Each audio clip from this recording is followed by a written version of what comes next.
African football fans, welcome to the final day of the Bundesliga. It's so great to have you with us on this do or die match right here on DW Radio. Today, it's, dare I say, the relegation final between St. Pauli and Wolfsburg at the Millerntor-Stadion right here in Hamburg. I'm Kai Nebe, and with me is... George Okachi, of course. Welcome from me indeed. And Kai, this is a super exciting match today because for the first time, Kai, in Bundesliga history, do we have all three bottom teams equal on points. 26 is that number. And it's only the fourth time that no team has been relegated before the final day. That's crazy to think that's the case for the Bundesliga, that it's only the fourth time that it's been that no team has been relegated before the final day. And I find that so remarkable. But George, just tell us again, who are the candidates for relegation? So we have Heidenheim and, of course, the two teams playing today that we are commentating, Wolfsburg and St. Pauli. Remember, Kai, only the bottom two sides are automatically relegated. 16th or third last gets a chance in the playoffs against the third place side from the second Bundesliga will also only be decided today. So there's so much to look forward to, and there's so much left undecided. What more could we want? It's the Bundesliga. What we do know, George, is of course that Schalke has been promoted yeah, from the second division. They did that already. They're already promoted, so we'll see them in the Bundesliga next season. But really, it's a toss-up between Hanover, Elversberg, and Paderborn to see who will, in fact, join them in the Bundesliga. So we'll obviously keep you up to date with how all of that goes along. Well, Kai, there is much to play for and only 90 minutes of action to hear. It's all happened on DW Radio, and we'll keep you informed of every, kick of the ball and every goal that, comes across. And I'm sure both the teams are really keen on making sure that they emerge victorious. This is not a game that you depend on a draw, actually. Certainly, George. There's a raucous atmosphere already here in Millerntor-Stadion, and the players are out on the pitch. So could you give us, George, the starting lineup for St. Pauli? Indeed, we start with the host and the FC St. Pauli with Alexander Blessing, who is the coach, knows his side must find a goal. Today is something they've struggled to do all the year, Kai. And he's rolling a bold 3-4-1-2 formation to ignite his home crowd. So in the goal, we have Nikola Vasilj wearing the jersey number 22. He needs a clean sheet today. At the back three, it is reshuffled backline due to Eric Smith's sudden illness. And we have Hauke Val marshalling the center, and the towering Japanese defender Tomayo Ando sits in the right. And Poland's Adam Dwigala steps up on the left. The midfield engine providing the width as wingbacks are Arcadius Puka on the right and Luis Opie on the left. In the absolute engine room, it's a massive shift required from Japanese international Joel Chima Fujita alongside heartbeat of the club, and that is Captain Jackson Irvine. The attacker operating in the pocket back is the dangerous Connor Metcalf. And then we have Dutchman Matthias Kars and physically presence of Andreas Utonji, finishing up this attacking front. So an attacking lineup there from St. Pauli. The teams are huddling in the moment. Just time for Wolfsburg lineup. We've got in goal Kamil Grabara. The back three, it's Jan-Noel Belosian, Denis Vavro, Konstantinos Kouliarakis. Then five across the middle, Joachim Mele, Christian Eriksen, Vinicius Souza, Matthias Svanberg, Zael Kumbedi on the right wing position. Then we've got Zenan Pejnicevic on the left forward position, and Adam Dagim, who are the two strikers. That's a 3-5-2 formation, which we'll have to see how Wolfsburg keep that up throughout the game. There's smoke on the ground, and of course, we're just waiting a few more minutes. Daniel Ziebert, the very experienced referee, taking charge of this match as we are waiting for the smoke to clear. We've got St. Pauli on the left, playing left to right, and Wolfsburg in their all-green outfit playing right to left. Yes, just to mention, Kai, is that 9 games are on the cards, not usual for Bundesliga because today is the last game. We have to see all the teams playing at the same time. And the interest is in the relegation battle. as Wolfsburg get us off and underway. An exciting match of football awaits us here. And as you said, all the games are being played at exactly the same time, which is why everybody is at DW as well, because everybody's commentating at the same time. So lots of excitement, and we'll keep you informed as St. Pauli move up on the left wing side, and they draw first blood with a corner kick won by Andreas Huntonji. Positive start here, George. Definitely a positive start, and hoping that they can keep that momentum. Remember, Kai, it's actually not the relegation battle, but rather a team struggling to ensure they book a spot for even the playoffs. They are not even sure of playing the Bundesliga next season. That's true. Actually, we've just seen now the referee has changed his mind and blown for a goal kick, and we have the masked goalkeeper of Kamil Grabara taking the goal kick as he knocks it forward. The noise in the Millerntor-Stadion, George, which is not the biggest stadium in the Bundesliga, only about just under 30,000 people fit in it, it's deafening now. It should be deafening, and that was the expectation. And one thing that the little St. Pauli fans are known for is, the loyalty with the team. They've been standing with the team in ups and downs. Remember, the St. Pauli side, Kai, has been relegated, numerous occasions, and I'm sure this is a fate they don't want to happen to them, and they will be hoping for a magic today. Well, certainly magic will be needed, and it's actually kind of surprising to see the relegation battle we're currently in, because had we spoken about 4 or 5 weeks ago, it seemed that Heidenheim was already on their way out. They were like almost 10 points behind St. Pauli and Wolfsburg. They were that far behind, but they've managed to claw themselves back into a situation where they've given themselves a chance at this late stage of the Bundesliga season, which means we have a lot to play for today. A lot to play for, and a lot of mathematical, scenarios here, Kai.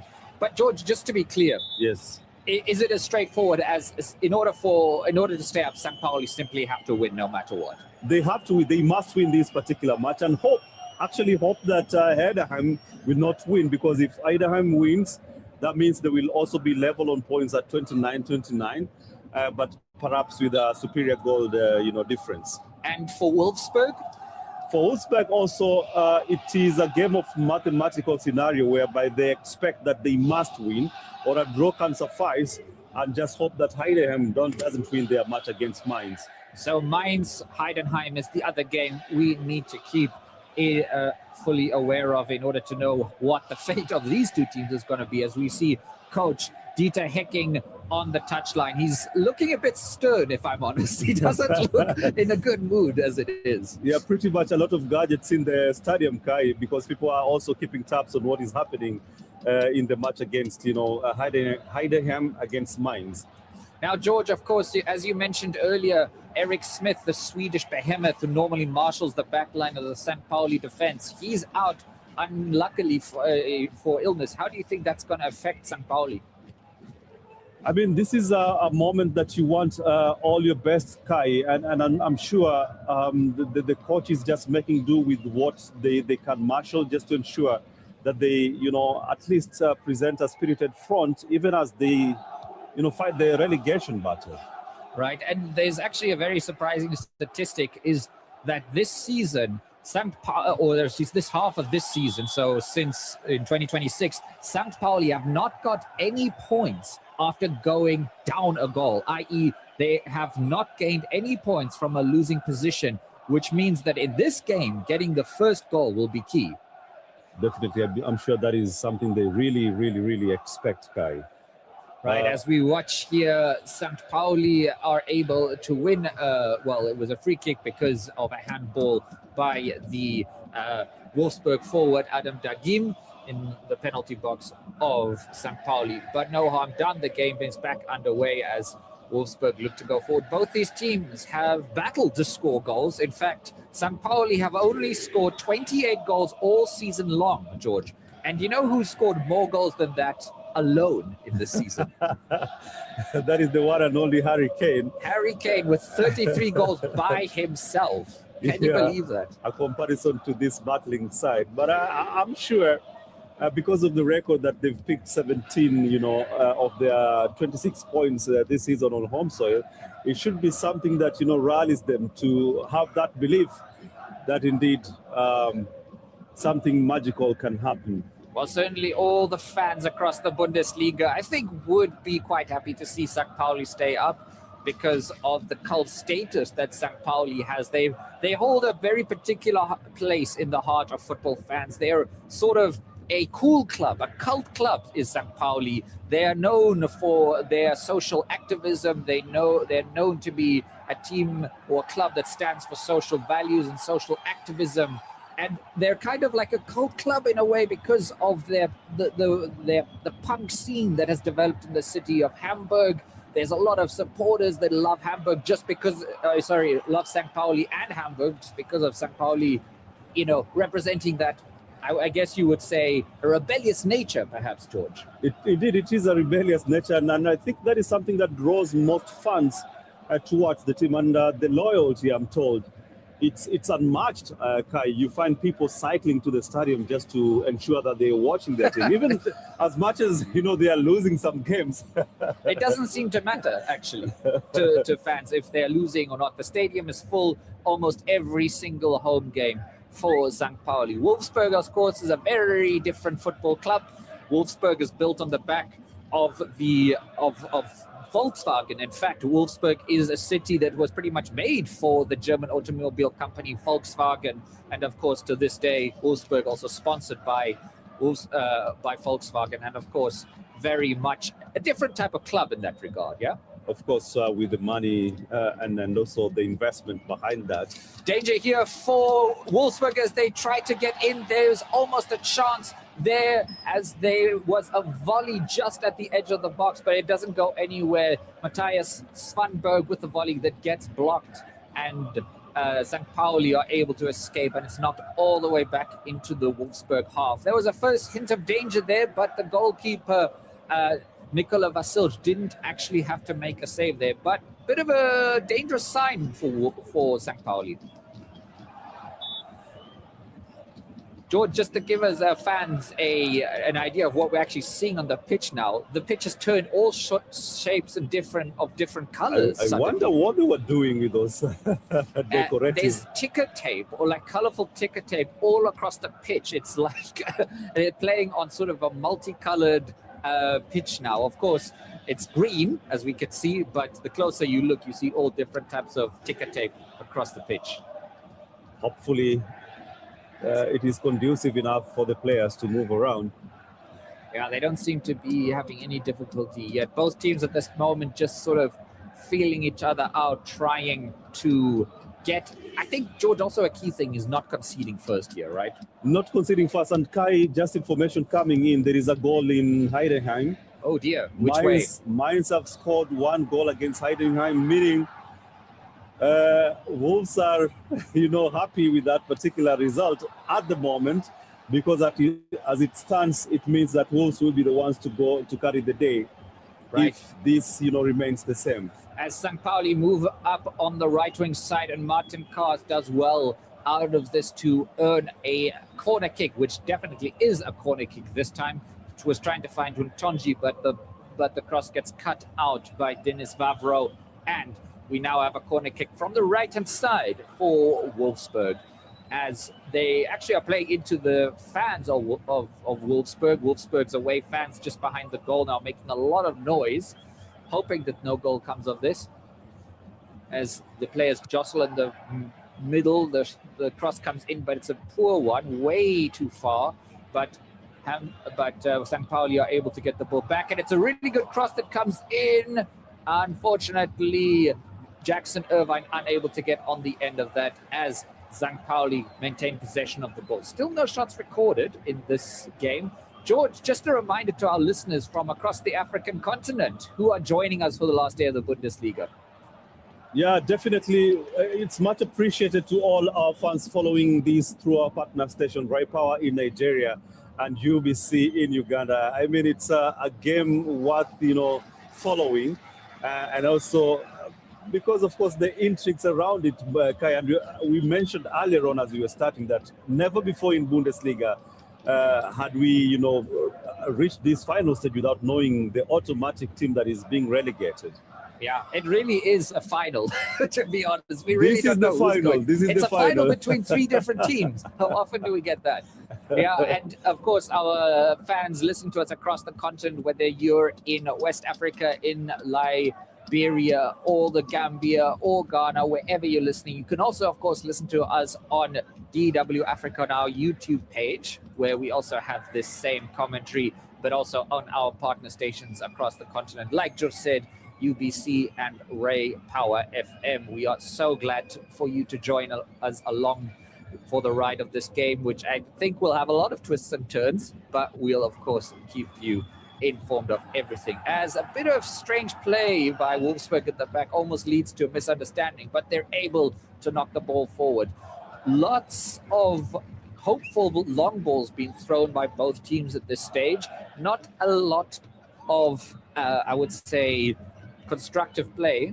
Their teams are really do appear to be not wanting to make the first mistake here, George, I think. Nobody wants to make a mistake, and especially, playing a game amidst that mathematical chaos, Kai. It's something that you give your all, and I'm sure all the players are well briefed and they know what they need to do. Yeah, and of course, we are also keeping an eye on the other matches of the Bundesliga, which we can also just tell you quickly who else is playing. It's Bayern Munich versus Cologne. That's a big game, but that one's in the Allianz Arena in Munich. Bayern Munich, of course, already champions. Not much to play for that one. Bayer Leverkusen, that's an important game for them. They have to win to stand any chance of obtaining Champions League football. They play Hamburg.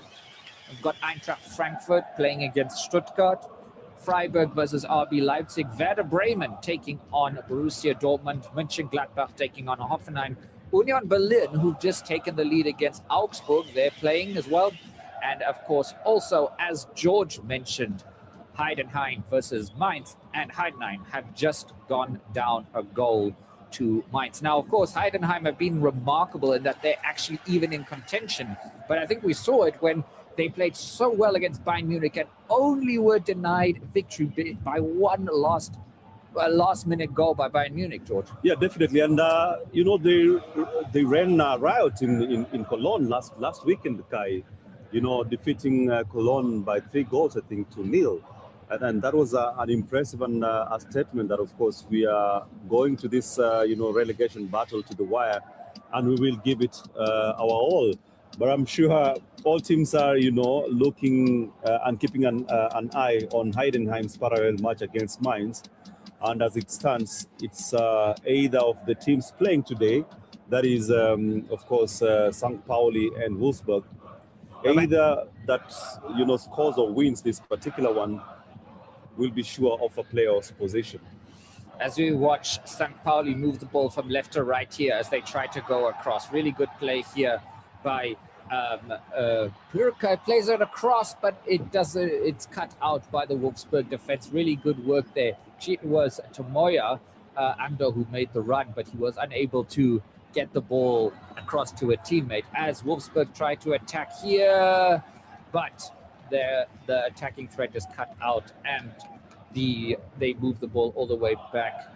Pecnicevic playing it all the way back to his defensive players in Kouliarakis, the Greek, and Dennis Vavro, of course, taking up their positions at the back. Then, of course, got this other player on the right back position, Januel Belosian. He's French, but also has heritage from the island of Guadeloupe in the Caribbean. So he makes up the back 3. Of course, on the bench, we have for Wolfsburg quite an interesting set of players. There is another potential Japanese international in Kento Shiogai. He's a striker. And Mohamed Amoura, who, of course, is Algerian. And there might be a chance we see him at the World Cup, George. Yeah, definitely. And many people will be keen on, spotting these stars play at this continental bonanza. But Kai, talk about relegation. For example, if Wolves are, relegated, does it mean, what does it portend? Does it mean that the sponsorship they've been, receiving drops in value, or what does that portend? No, not for Wolfsburg with regard to their sponsorship from Volkswagen. That I don't think will end. Of course, we have to remember not very long ago, Wolfsburg were playing in the Champions League. So for them to be having to fight it out here in the relegation battle is, of course, a bit of a downgrade. And that's what also led to them sacking their coach and Dieter Hecking, who is a very experienced coach across the Bundesliga, him joining the club and try and get them back through and, well, basically make sure they survive. Wolfsburg, of course, did play in the Champions League and have also had success. They're not a team this is not a sort of a small team in the Bundesliga. If they were to go down, this would be a big story. It would be indeed a big story. I remember at some point they even won the Bundesliga in 2009. Exactly. I think so this is a team that has a lot of heritage and is a proud Bundesliga club, but they've just not been able to keep their really good players and also to build the success where they've had the chance. Now they get the ball to move it across here, but it gets cut out. It's not been much fiery cutting edge from either side so far. They're trying to play the ball wide and make good crosses, and we're now seeing, of course, Vinicius Souza shaking his arms at his players, saying, "Where am I supposed to pass to?" When all the players are marked. Not surprising considering what is riding on this game. You've got Hauke Wahl marshalling his defenders, trying to make sure every single gap is closed at the back. It's a game of no taking chances, definitely, Kai. Everybody must be on their position and ensure that they are, making good of the positions. And well, George, I disagree with you. I think for St. Pauli, they have to take a chance at some point. Eh? Yeah. They have to score, and they have to. But not at the expense of exposing their backline, definitely. Well, that's what makes this game so fascinating. Who's going to blink first, I guess, yeah? Let's see. So far, referee Daniel Siebert has not had much to blow in this game. Not a single. There have been very, very few fouls in this game so far. In fact, George, there's not much been happening as it is. Not a single shot on target so far. And we actually are having to stop the game now because there is a Wolfsburg player down, and I think it happened off the ball. And surprisingly, Vinicius Souza has gone into the book, but I think not for the foul, rather for complaining to the referee. George, what has happened here? I think there was that was a tackle, a very hard tackle from. It was on Joel Fujita. Yeah. And I think it's kind of surprising because the referee allowed the game to continue, but has brought the play all the way back. And Vinicius Souza has now gone into the referee's book. He's the first yellow-carded player. Much was expected in this particular game. It's now about 18 minutes so far played, Kai. Yeah. But no fireworks, as you know, should have been, expected by most fans. Yeah, true. Speaking of the referee we have on the pitch today, Daniel Siebert. He is a very experienced referee, has already been in the Bundesliga since 2012, 2013. He's refereed more than 170 Bundesliga matches, but not just that. He has also refereed internationally. He's a FIFA ref. And guess what? He will also be refereeing the Champions League final between PSG and Arsenal that we will see later on in the season. So that's very exciting for him. And George, can you guess what Daniel Siebert does when he's not refereeing games? Should it be a lawyer or what? No, Daniel Siebert is a high school teacher in Berlin. Okay, can you believe it? He's a specialist in sports science, but also he works with high school students as a sports teacher. He's very well qualified, and of course, when he's not doing that, he's refereeing the best players in Germany. Can you believe that? That is so interesting. Our colleague Isaac Mugabe has always been joking that it is high time that we have a journalist refereeing Bundesliga. I think it should be you now, Kai. Well, George, across the Bundesliga, there have been some more goals, have they not? Yeah, definitely more goals are coming through, and the culprits, Bayern, the serial winners, they're already 2 goals up against Cologne. Union Berlin 1 goal against Wolfsburg, and we have Gladbach already, leading by 1 goal against Hoffenheim, and Stuttgart have already scored 1 goal against Frankfurt, and Mainz, of course, having scored 1 goal against Heidenheim. And we are goalless in this match. Of course, we will have to see if either team is able to get one back. So far, nowhere through for the men from the Millerntor-Stadion here in St. Pauli. Just to remind our listeners, of course, St. Pauli is a suburb of Hamburg. Then there are 2 clubs that come from Hamburg. From Hamburg, yeah. Hamburg HSV, as they're colloquially known. They're like the far bigger club, far bigger team that's also spent a lot of time in recent years in the Bundesliga 2nd division. But St. Pauli are, the small club in Hamburg, as it were. They're called the Kiezkicker, which means essentially neighborhood kickers, as it were. Yeah, and definitely. it's not meant in a derogatory term or whatever. It's just meant that's the nickname of the club. And they take it with a whole lot of pride.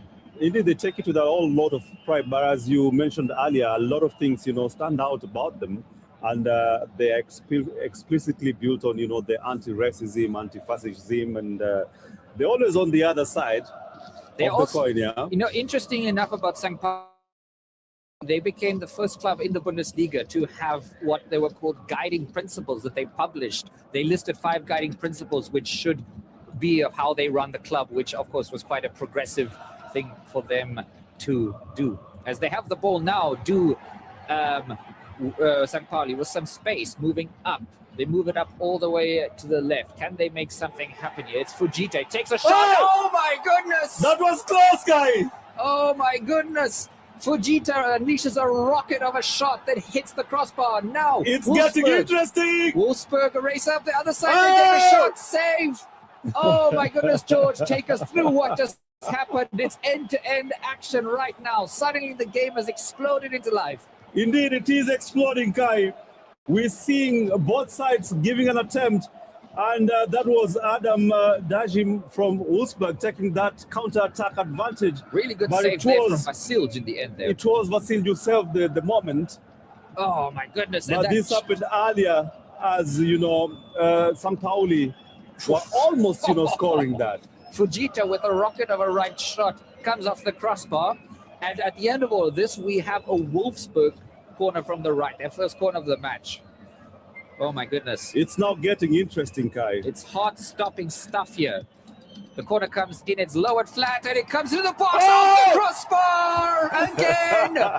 What on earth is happening here? It comes in again. They try to make the cross, but Dennis Vavro's shot in, or attempted cross rather, is cut out. But I don't know what happened here. It comes out. Oh, it's that man Dagim again, George. Dagim is... He stabs a shot that comes off a St. Pauli player. It's actually really good defensive work there by Pirka, who makes a deflection and goes off the crossbar. Otherwise, St. Pauli would have been down. He's exposing his intentions of wanting a goal. Certainly. Wow. Here, another corner comes in for Wolfsburg. This is also a really good corner, but this time Vasilj gets a firm fist to it, and he hammers it out sort of the quarter way up the pitch, and now St. Pauli are able to clear their zone as the ball is knocked all the way back to Kamil Grabara. Wow, 3 really big opportunities there in the last 2 minutes, George. This is what we expected, and I'm sure most fans are expecting that caliber of contention, because at the end of the day, Kai, I don't know on your side, what would be the measure of a good and a competitive game? Is it a defensive one or one that is full of attacking, chances? Lots of goals. I always love a game with lots of goals, if I'm honest.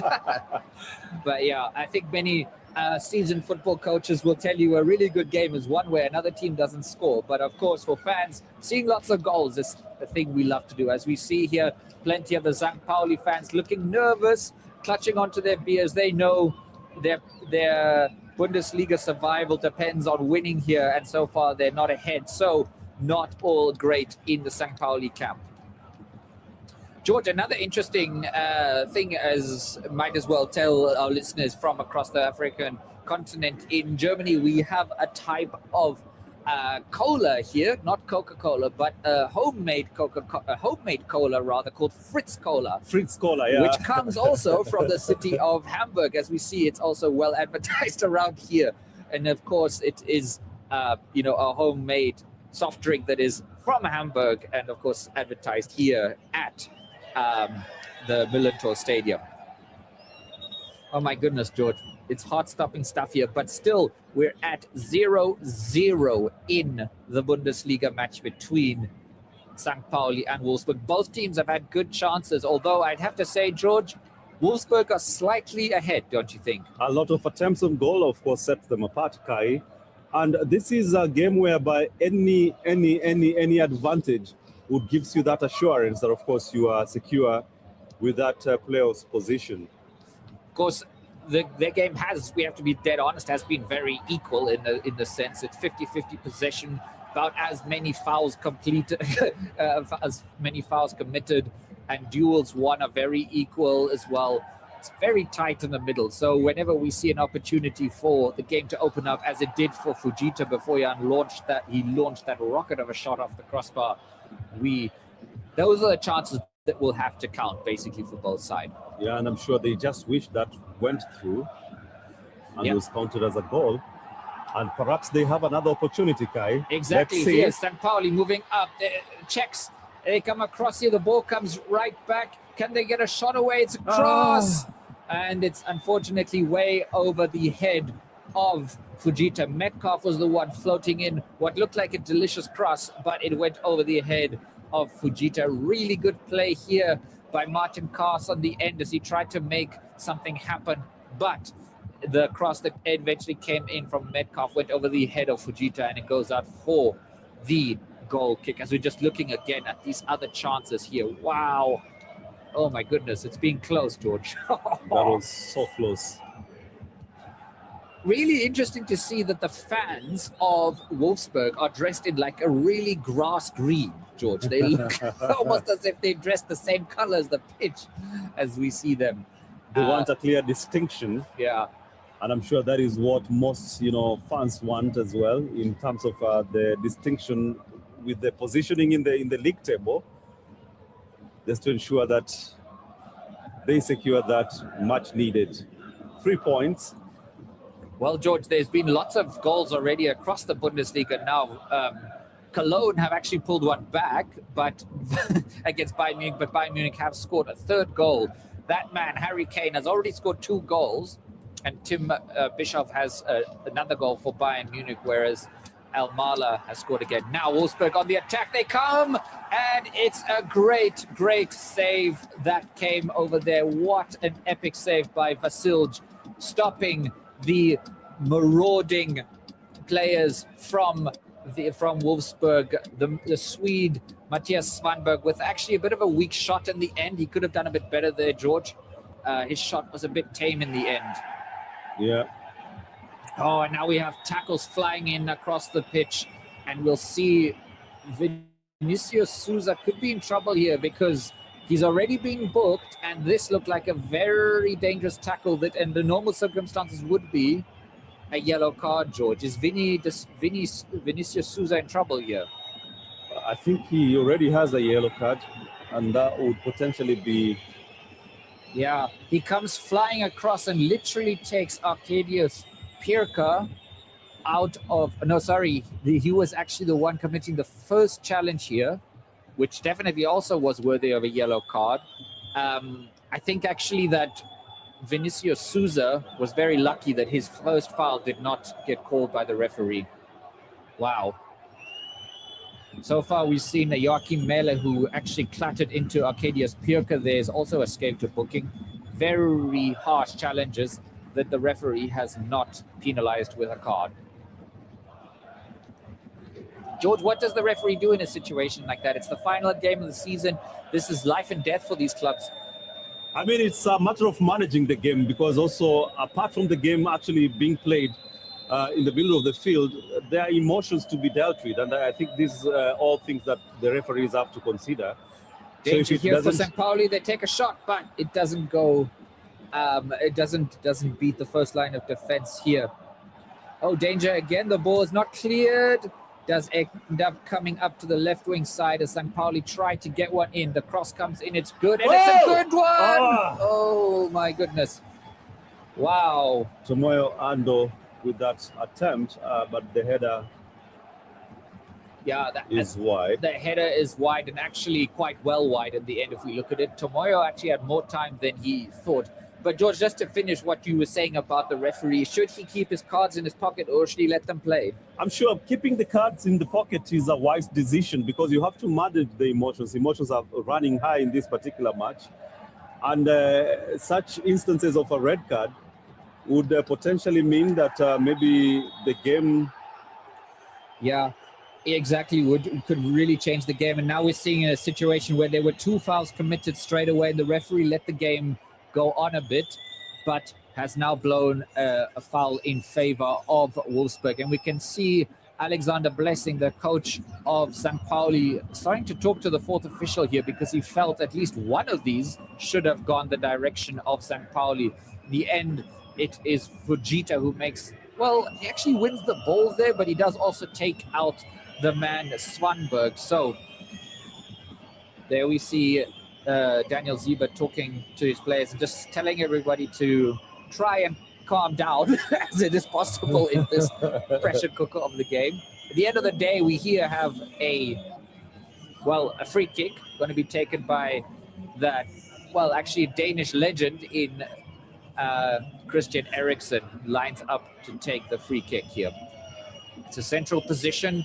Everybody is more or less around the top of the box. It's very far out. I doubt he's going to go and aim to shoot this.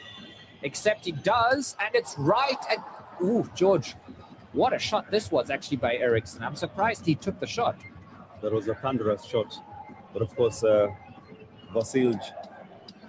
Yeah, Vasilj was a bit surprised, I think. I think he was quite surprised that the shot came at him because he didn't catch the ball. He just punched it. Yeah, he punched. But of course, in standing in the right position, not to be caught by surprise and just watching the ball pass through his net. Yeah, because I think everybody, including us in the commentary booth, expected this to be a cross. But Christian Eriksen tries to get a shot off goal, and now he has a corner which he knocks in. It's a good corner. Oh, it comes off the upright. A header that comes off the upright. Another cross by Eriksen, knocked forward. Oh my goodness, a chance to volley here, but unfortunately Belosian is unable to make clean contact and loses the ball out to Fujita. Fujita's running up the right wing side and falls, and we now will see another yellow card for Wolfsburg. It's that man, the striker actually, Adam Dagim, who makes a pretty professional foul here because Fujita was away and Dagim just takes his feet from out underneath him. Now, George, what happened in the chance here? Are they checking for a potential goal, maybe cross the line? No, no. I think the shot just came off the crossbar. No, it was a header of one of the Wolfsburg players that ends up going off the post. But actually, the goalkeeper, Vasilj, had that well covered, so I don't think it was going to go in. But that's the third time we've seen the ball come off the woodwork, George, now. Definitely. We've come close to seeing a goal. Anyway, free kick for St. Pauli. Ball comes across, really good one. And can the goalkeeper get it? He does, and he punches now. The shot comes in. Oh, my goodness, what a save. This time by Grabara. The masked raider is able to keep the ball out of his goal. And, wow, that was actually a closer opportunity than we thought. We've got another St. Pauli player down. I believe it's Tomoya who's on the pitch, and he's not moved since. George, what's happened here? Yeah, clearly could be there was a contact.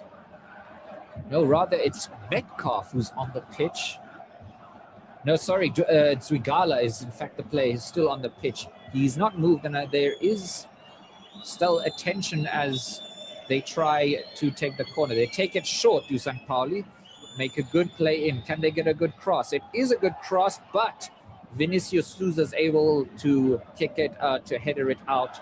Belosian tries to clean up, but he loses the ball straight away. Fujita comes in, really good cross, and again it comes and it goes out for a corner kick as St. Pauli get another corner. And you can see Dennis Varro is really angry with his teammates. And pressure is mounting, Guy. Pressure is mounting, George, definitely. You can see Dennis Varro yelling at his defenders to get the ball out of the dangerous zone, because I have the feeling St. Pauli feel they can get a goal here now. Definitely, that is a very evident feeling among them. And let's see with this corner and this set piece if they're able to convert.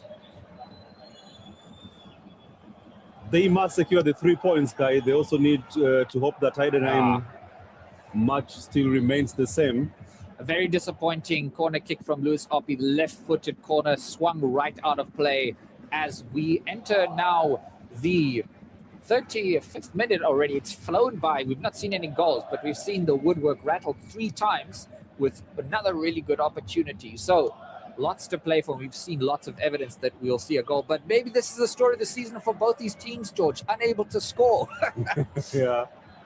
Danger here as they are ahead. Wolfsburg moving ahead. Dagim gets another shot off, but it's saved by the leg of Vasilj. He's been the man of the match for St. Pauli so far, keeping them alive in this game, George. Of course, it is a battle between Dagim and Vasilj. And Vasilj coming through for St. Pauli at every instant. This might be the 4th, attempt on goal by Dagim. He almost got it through his legs. Wow. That was almost. But shows the experience of goalkeeping. Vasilj, of course, will be at the World Cup if he gets the starting job for his national team, Bosnia-Herzegovina. Here comes the corner in from Eriksson. Really good shot. Oh, no, it's in. And it's that man, the Greek Konstantinos Kouliarakis, who scores for Wolfsburg. But the referee has blown his whistle. Is there a foul that we need to look out for, George? Or what has happened here? Could it be perhaps an offside? The referee definitely, there was certainly a whistle that was blown. Either way, what we currently have is a scoreline of 1-0 Wolfsburg. Comes from a corner kick here. Oh, I don't think it's a foul. Certainly, it comes off Kouliarakis. He rises above everybody else. And I think this is a clean goal. He rises above everybody else and is able to header the ball into the bottom left corner. If precedence is to be taken from, other leagues like the English Premier League, I think it should stand as a goal, definitely. Certainly doesn't look like there's a VAR check. Dieter Hecking there's actually no complaints from anyone, not even the St. Pauli players. It looks like a clean goal, and the match is back underway here. And we are seeing flares being lit here, George. The whole side of the pitch from Wolfsburg fans has been lit up by smoke now. Yeah, definitely. And I'm sure this is not looking pretty for the little St. Pauli. It's that goal that you wish never came through. Well, there's still lots and lots of football to be played. We're only in the 38th minute. There's a whole half plus whatever stoppage time is still left in this game. So lots to play for still. George, what is happening across the league at this stage? Across the league, of course, a number of more goals coming through. Gladbach already, taking a 2-goal advantage against Offenheim. Of course, nothing much to be played for that particular game. Freiburg have already equalized and, of course, are now leading in their game against RB Leipzig. Yeah, true. Union Berlin, 1-0 against Augsburg. The serial winners, that is Bayern Munich, had 3-1 against Cologne.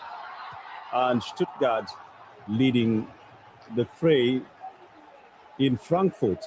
Right, as St. Pauli move forward and Humtonji almost gets in at the back here. His first touch lets him down a bit, and Wolfsburg are able to clear the ball. I think it was Vavro again knocking the ball out for a corner kick. St. Pauli certainly not giving up here as they come in for another corner kick. Lewis Oppie hoping that his corner kick now will be better than the previous one. Left-footed drive, it comes right across. It's actually good, but straight into the arms of Kamil Grabara. Now, George, of course, this scoreline doesn't help Heidenheim at all, does it? It doesn't. In fact, of course, this reinforces and affirms Wolfsburg position at the 16th position, meaning they are pretty much, at that playoff position, and sure from not going through the automatic relegation. Yeah, and of course, we just need to remind our fans that there is still a chance that even if they win here and everything goes according to plan for Wolfsburg, that their prize at the end of this is actually only a relegation playoff spot. They're not automatically granted Bundesliga status for next season. Definitely, which is something they still have to worry about.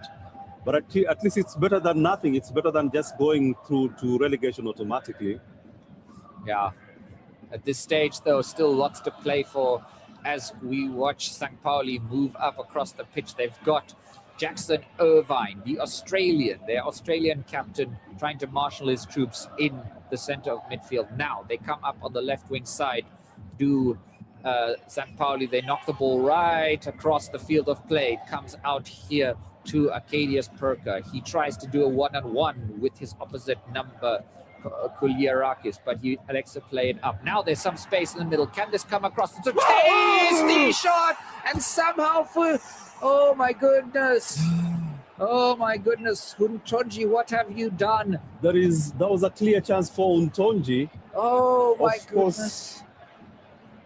Just to describe to our listeners, it's a really good cross here, but Untonji, he just needed to open the face of his boot and it would have been a goal.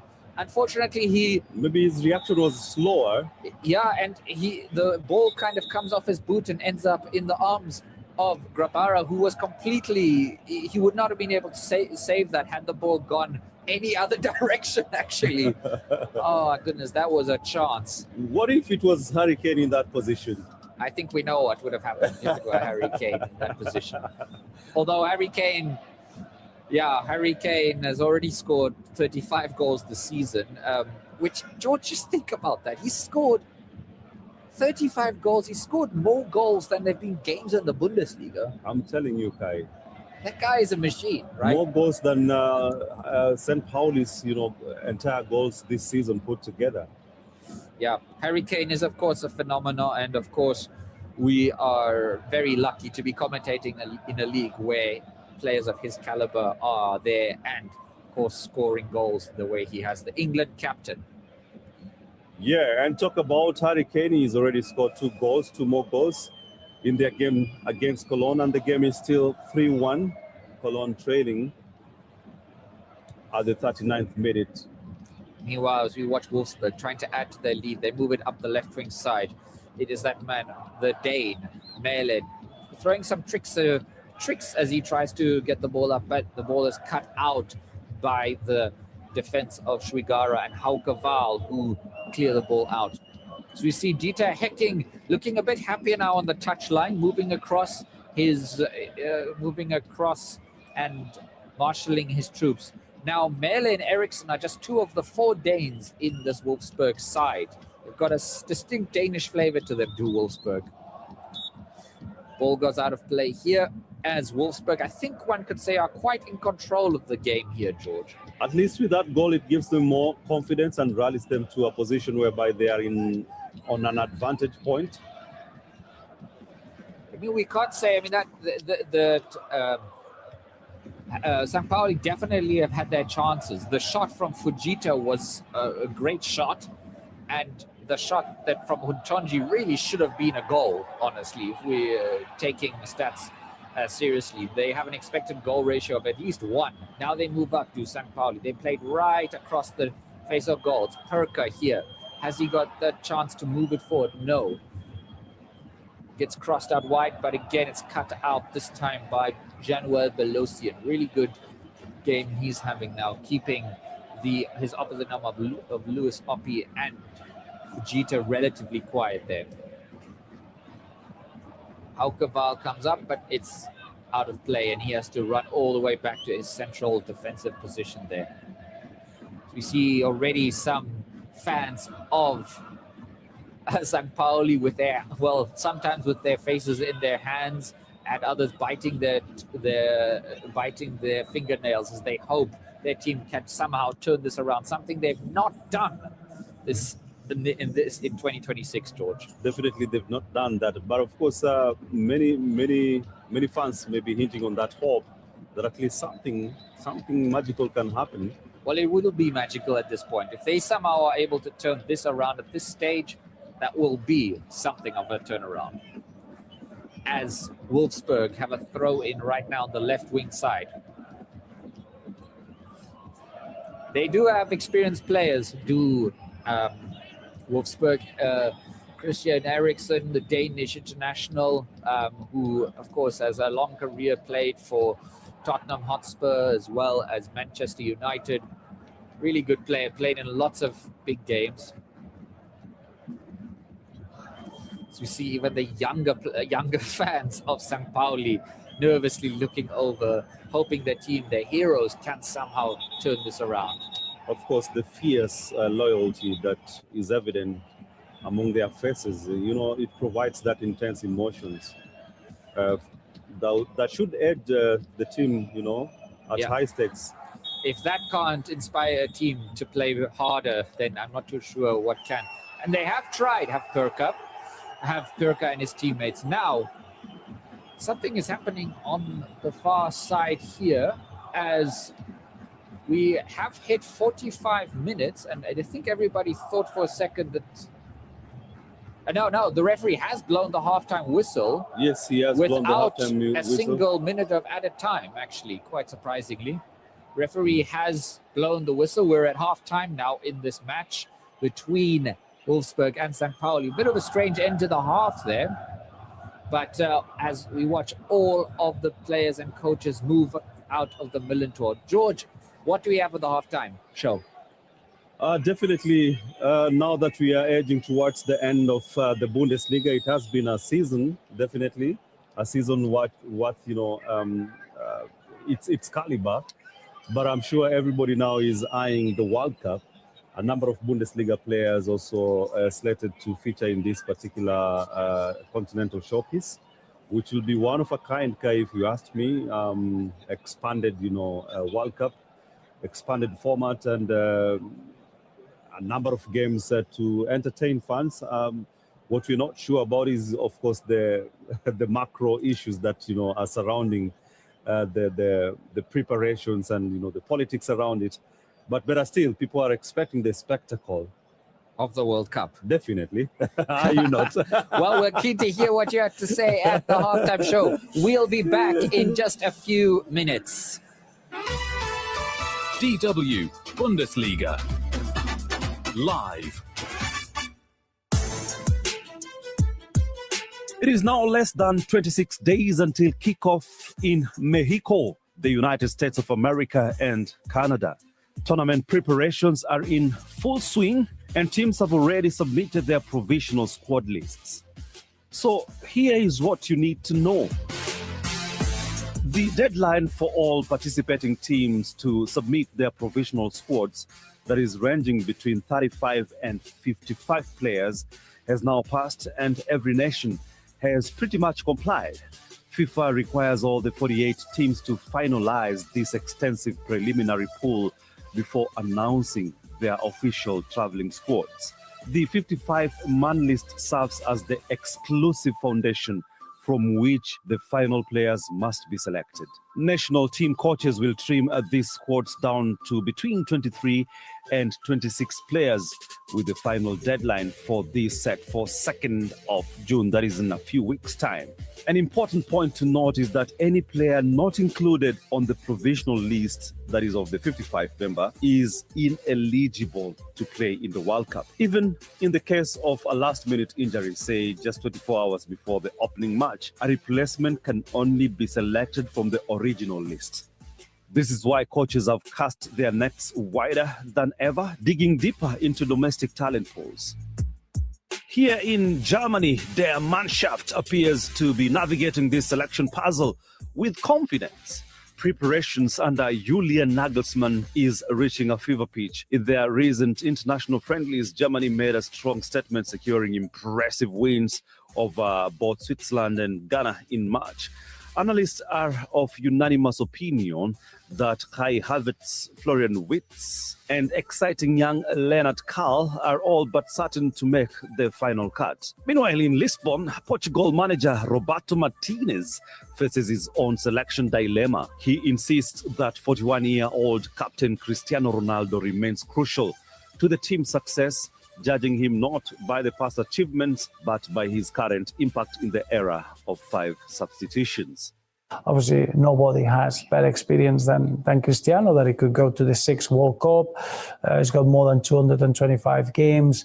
His level of commitment is of a fresh, young, 18 years old. It's quite incredible to be able to understand that hunger that is intact from the first day. I think what Cristiano has done is that his objective is improve every day.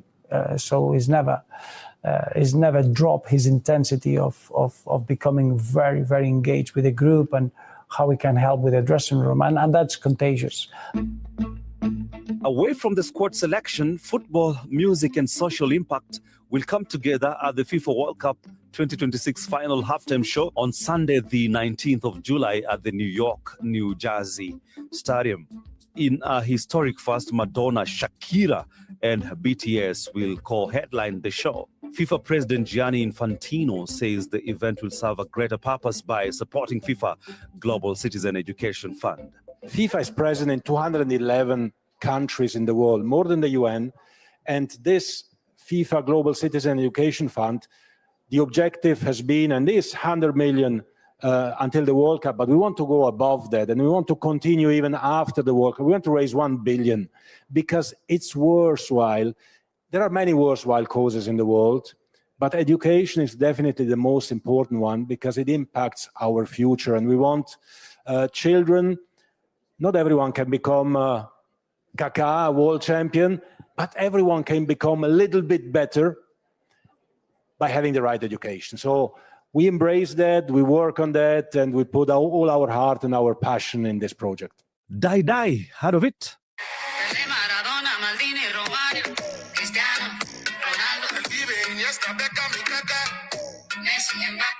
The official FIFA World Cup 2026 song featuring Shakira and Burna Boy has been released in support of the Education Fund.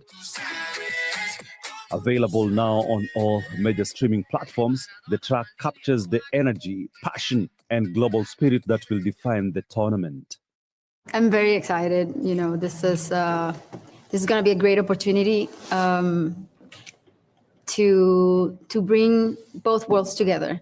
Not only football and music, but also music and creating opportunities for children around the world. This song has been specifically created for the World Cup, but also for all those kids who don't have access to quality education. And those are the kids that we want to reach through the FIFA Global Citizen Education Fund. But long before the final in New York City, the opening ceremonies will light up North America with African music taking center stage. South African Grammy winner Tyler is set to perform at both the Mexico City and Los Angeles opening ceremonies. She will be joined at the Sophie Stadium by Nigerian Afrobeats star Rema, headlining a star-studded lineup. Infantino believes this fusion of music and football will have a powerful global impact. To organize a World Cup is already incredible. To bring people together from the entire world is fantastic. We'll have 7 million people in the stadium. We will have 6 billion people watching the World Cup. And a couple of billion will watch the final. So this is definitely the biggest stage ever. The biggest stage ever where people feel the emotion of the game of football. And we thought we can put together music and football, touch the hearts of the people.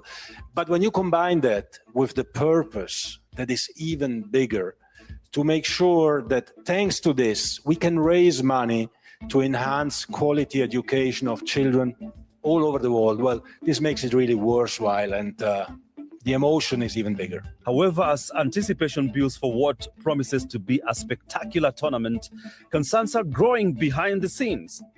FIFPro, the Global Players Union, has released fresh alarms about extreme heat conditions.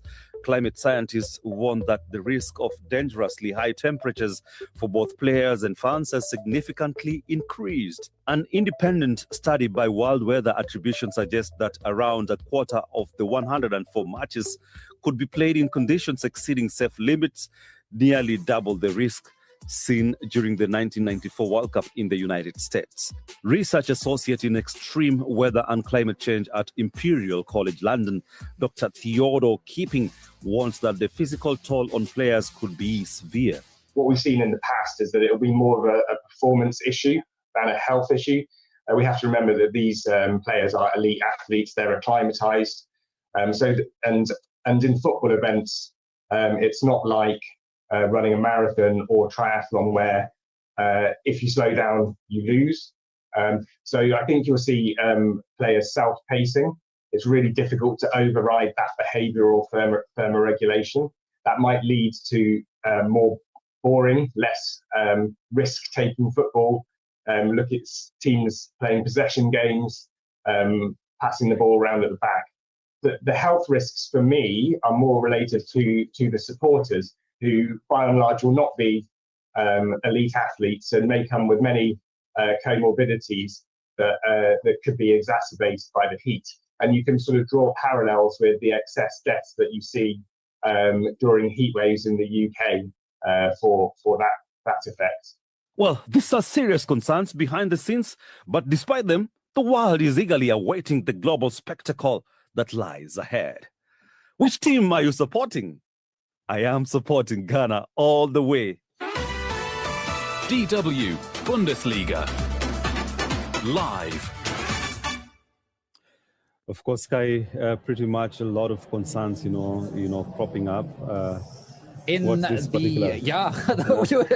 looks like it will be a difficult one at this World Cup. Of course, massive. Well, it's a massive World Cup, George. I mean, 3 countries. Canada, the United States, Mexico, but I think also it's a good thing to point out that you had in the show there about the massive temperatures, massively high temperatures. How is that going to affect the quality of play? Yeah, and the scientists, they are hinting at, we seeing or rather being treated to a boring football because of the athletes' performance may dwindle given the hot temperatures. Now, George, we saw this kind of already at the Club World Cup last year. Yeah, sure. It wasn't so interesting to watch, actually, because I remember one of the coaches was also saying that, perhaps we have to sort of consider games being played at 9 o'clock in the morning because that's still relatively okay. That in terms of temperatures across the United States, it's a massive country with a lot of different climates within the United States, but summer temperatures can get hot there, that's for sure. That's for sure. And I don't know if perhaps this was put into consideration by the governing body and also the teams participating, because I know they have a say or stakes in terms of negotiating where to play the matches. Well, George, I mean, this was the big concern at the Qatar World Cup, right? Yes. Which was, in 2022. But we got around that because Qatar's World Cup was actually over, the northern winter. So basically in November, December, right? It was a winter World Cup, as we call it here in Europe. Oh, yeah. But that aside, definitely, Kai, I'm sure we will be still looking up for, superstars, and especially from the Africa side. Africa has 10 teams participating for the first time. Yeah. And that is a huge and a massive, opportunity for most of the, teams. And we're just hoping that perhaps maybe there would be, it would be an African World Cup this time around. Well, we'll have to see. It's an expanded World Cup. There's certainly more African teams that will play in the World Cup, and maybe they can get some success. But George, I'm honest, there are a number of players that I'm quite excited to watch, that we do watch here in the Bundesliga week in, week out. And I think topping that list, is Yan Diomande from the Ivory Coast. You know, he's playing for the Ivory Coast. Yeah. Then there's also the chance we'll see Bilal El Kanous playing for Morocco. Then there are actually a number of Algerians as well from Borussia Dortmund. Rami Benzebaini, he's been there for a while. Then Mohamed Amoura, who we might see play later. He's currently on the bench for Wolfsburg. And then we can't forget Faris Shaibi, who plays for Eintracht Frankfurt, a team that's not had a great season, but Faris Shaibi is one of the players that he's still a young guy, is Faris Shaibi, so he might not be a starter even for Algeria. But who knows? Maybe we will see him play for the Le Fennec, the Foxes of Algeria. Yeah, definitely. And not forgetting the African champion, Jackson. Jackson has had, not a very consistent season with Bayern, where he was playing on loan. But of course, he is expected to feature prominently in the World Cup. For Senegal. For Senegal. Yeah. Well, of course, we are looking forward to that. And we also are looking forward to them. George, halftime scores, there's been a lot of goals already in the Bundesliga. Let's have a look at them and let's see what they mean for the games and the table, actually. Yes, it's pretty interesting. Our focus was on the relegation battle, and we will start by that, of course. And the game that we are commentating is St. Pauli versus Wolfsburg. And Wolfsburg has taken an early lead there, spoiling the party for St. Pauli, who are still, hinging on hopes that perhaps they may turn things around. The other interesting match, which is something that both the teams are watching, is Heidenheim versus Mainz. And Mainz actually scored a late goal towards the first half, meaning they are 2 goals ahead of Heidenheim. Which puts them in last position currently in the Definitely, Bundesliga. this relegates Heidenheim automatically. Yeah, and so Heidenheim need perhaps even a bigger miracle to score 3 goals in the second half to try and get a win out of that game. Currently, Wolfsburg is in 16th position, St. Pauli in 17th, and Heidenheim in last. But 17th and 18th is pretty much the same thing. They are You're all relegated. You're still relegated. Well, across the other games of the Bundesliga, Stuttgart beating Eintracht Frankfurt. That has implications for, of course, Europa League and the Europa Conference League, and Eintracht Frankfurt currently out of competition for that because they are trailing Freiburg, and Freiburg beating RB Leipzig, who will guarantee the 3rd place there. The other interesting game, though, the other interesting position is, of course, the battle for 4th place, George. And currently, that place is occupied by Stuttgart, followed by Hoffenheim and Bayer Leverkusen, because Hoffenheim are 2-0 down, believe it or not, to Borussia Mönchengladbach. Stuttgart, of course, beating Frankfurt, as we just said, 2-0. So that's quite an exciting situation for Stuttgart to be playing again in the Champions League. As we see changes for St. Pauli before we start the game. Who's coming on, George? Let's have a look. I believe it's Cisse. That is Cisse coming on, but for who? Cisse is coming on for Andreas Huntonji, who had that glaring opportunity. Cisse is coming on, and Huntonji coming off. Now, I'm a bit surprised by that. I thought they would have preferred to keep both strikers on. Huntonji, the Beninese player, is coming off for Gambi and Cisse, who did score in his last 2 games for St. Pauli, but they were kind of consolation goals. So hopefully he can provide the impetus to get us going here as St. Pauli kick us off. They go straight forward. Much of the stadium is still empty, George, because nobody's back yet. Kind of surprised by that, but fans still making their way back to their seats. Yeah, definitely. It's a match that I'm sure they don't want to miss any minute of. Yeah. So here come Wolfsburg. They do have the ball and they move the ball forward. Now up on the right wing side here. It's that man who's been Dagim, who's been really good actually in the first half. He had 2 really good opportunities. He's been indeed instrumental for this particular side.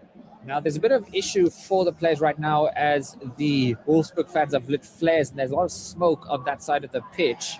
As Wolfsburg try to come forward and there's a volley that goes off right to the right-hand side of the goal. No real danger for the goalkeeper there. But my goodness, there is a lot of smoke now. It's even hard for us commentators to see what's going on there. In fact, the referee has sort of slowed play down a bit here for the smoke to clear. As the team from St. Pauli starts off the game, they played right across onto the left wing side. They really need to get a goal early here, don't they, George? They really need to keep them on the game. They must get that equalizer and hopefully look for other chances for that winning goal. And that will make them pretty much sure to occupy that 16th, most coveted 16th position in Bundesliga. Yeah.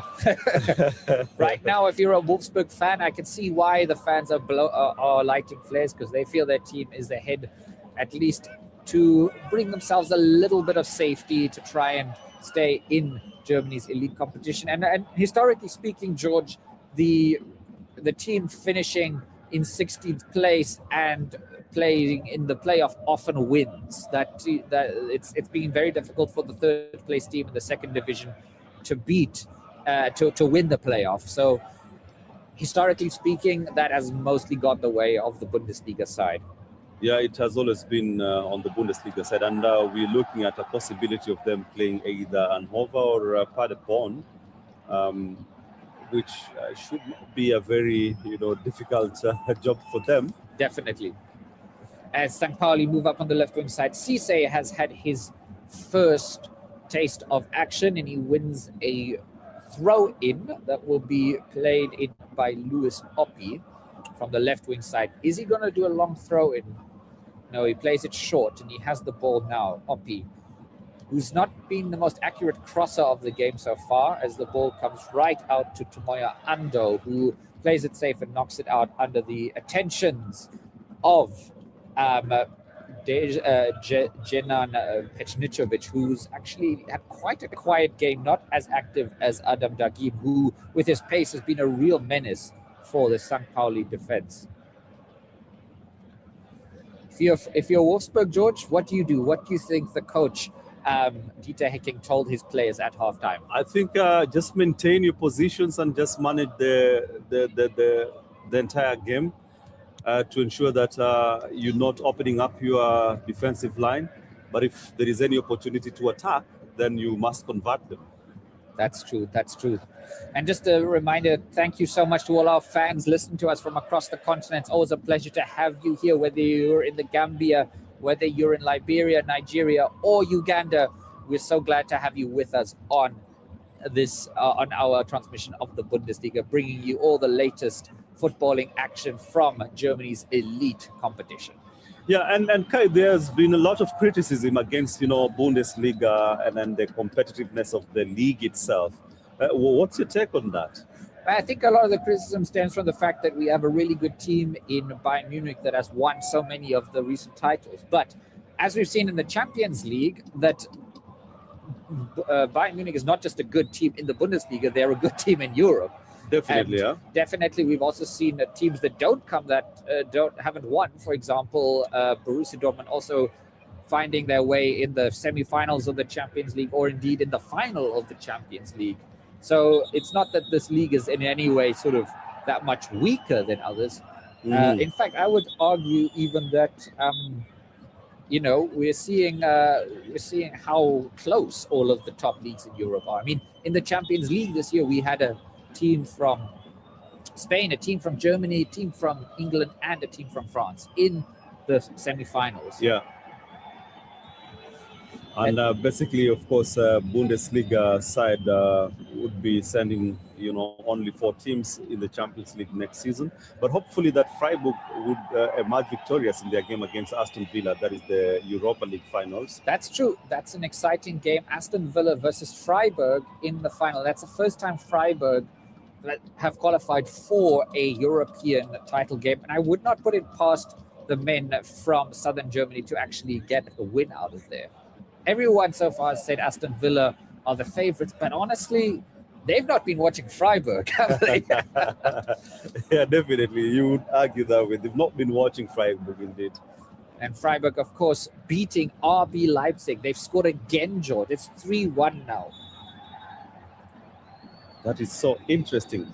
And Kai, also we are following the English FA Cup, which is on the 37th minute right now. It's Chelsea. Danger here for Wolfsburg as they're not able to make a meal out of some miscommunication there in the St. Pauli backline, but Fasil was able to collect it, and now the ball is back with Wolfsburg as they played all the way back to their defensive line. Yes, George, of course, it is the day of the FA Cup final. Yes, Chelsea versus Manchester City. The game still at 0-0.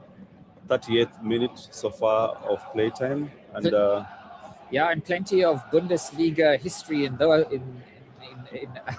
that match as well, because of course we know that Man City coach Pep Guardiola cut his teeth at Bayern Munich. Definitely. A lot of really good ex-Bundesliga players also playing there. Erling Braut Haaland, dynamic striker, cut his teeth at Borussia Dortmund.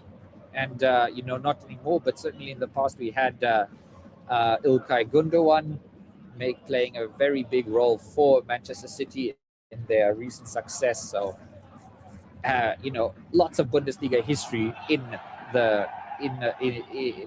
particularly in the Man City side, I think. Yeah, definitely. They joke that Bundesliga is the manufacturing company, well, it's English Premier League. They assemble already manufactured, Well, actually, now that I think about it, Chelsea, who's also the finalist there, they have, also good history with using German Bundesliga players. Of course, it was a big story when Michael Ballack, who in the late 2000s moved from the Bundesliga to play at Chelsea. That was a big deal, actually, at that stage. He moved from Leverkusen to Chelsea, right? Indeed.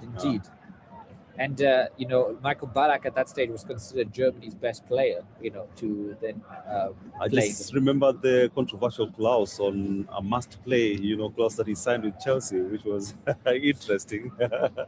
I wonder if such contracts still exist. Well. I'm sure there are some in the world of football. As we watch now, Wolfsburg moving forward. They come up. There's an opportunity here, but still just able to stop the ball coming across there. Actually, really good effort to stop the Wolfsburg attack there from Martin Kast. Sorry, apologies, not Martin Kast. Pecnicevic, who moved across there. Now, Wolfsburg on the attack again. And a foul committed again here by Sael Kumbedi as he fouls Ando, the Japanese defender for St. Pauli.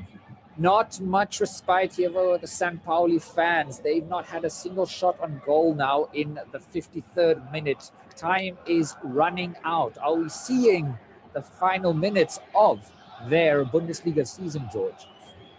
Yeah, it's so sad to say that, but it could, turn to be the reality if they cannot pull out a goal from this particular remaining, time, Kai, and perhaps even go ahead and score the second goal, which would be potentially the winning goal. I'm sure the players are pretty much aware about that. Yeah, certainly. Looking across the Bundesliga, there have been a few more goals here. Union Berlin are now 3-0 up against Augsburg. That is the team of Marie-Louise Eta, the coach there, and she's obviously inspired her team to really end the season strongly after they were very close to looking like they were relegation candidates. Union Berlin 3-0 up, and that brings them up to basically mid-table, George. Yeah, which is pretty impressive. I don't know if Marine, she will continue with the managerial role, or are there plans for them getting another coach? Well, we'll have to see at the end of the season. The idea was that she would definitely coach until the end of the season, no matter what happened. And now she's certainly strengthened her hand there. As a chance to come in here for St. Pauli, and Cisse is unable to get on the end of that cross. They maintain the ball, do St. Pauli. They keep it alive. Can they find a shot on goal? They move it from left to right. Now, can it be can they find something out? Haukeval plays it up forward. Now, a cross is coming in, but it's snuffed out really well there by the Wolfsburg defense, but the masked Grabara really almost made a mess of this. He thought he had the ball, but he completely underestimated how high the ball was coming to him, and in the end just able to get a fingertip save on there to stop Cisse getting on the end of that. Yeah, and talk about Cisse. He has scored the last two appearances, off bench, as you mentioned earlier, Kai.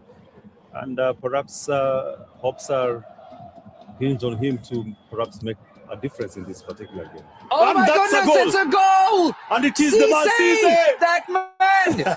It's a really, really, really excellent corner kick that comes in from the left side. Connor Metcalf, the Australian, who is able to put an assist on this one. And as you were saying, Cisse has come in and scored in his last 2 games. Make that 3. And he has given the men from St. Pauli hope in this game, George. Indeed, that is a very hopeful. Oh my goodness, the drama of events, definitely, Kai. And very similar to the goal that Wolfsburg scored, actually. It's pretty much similar. Oh my goodness, it actually comes off a deflection of one of the Wolfsburg players, but they won't care, will the men from St. Pauli, because that is a game-tying goal, and now we have more drama as well. How can I say, they're equal on points now. St. Pauli and Wolfsburg, they are equal on points. The only reason Wolfsburg are ahead is because they have a better goal difference of, well, 3 goals. So essentially, if it stays this way, Wolfsburg will survive. Because Heidenheim is 2 goals down now.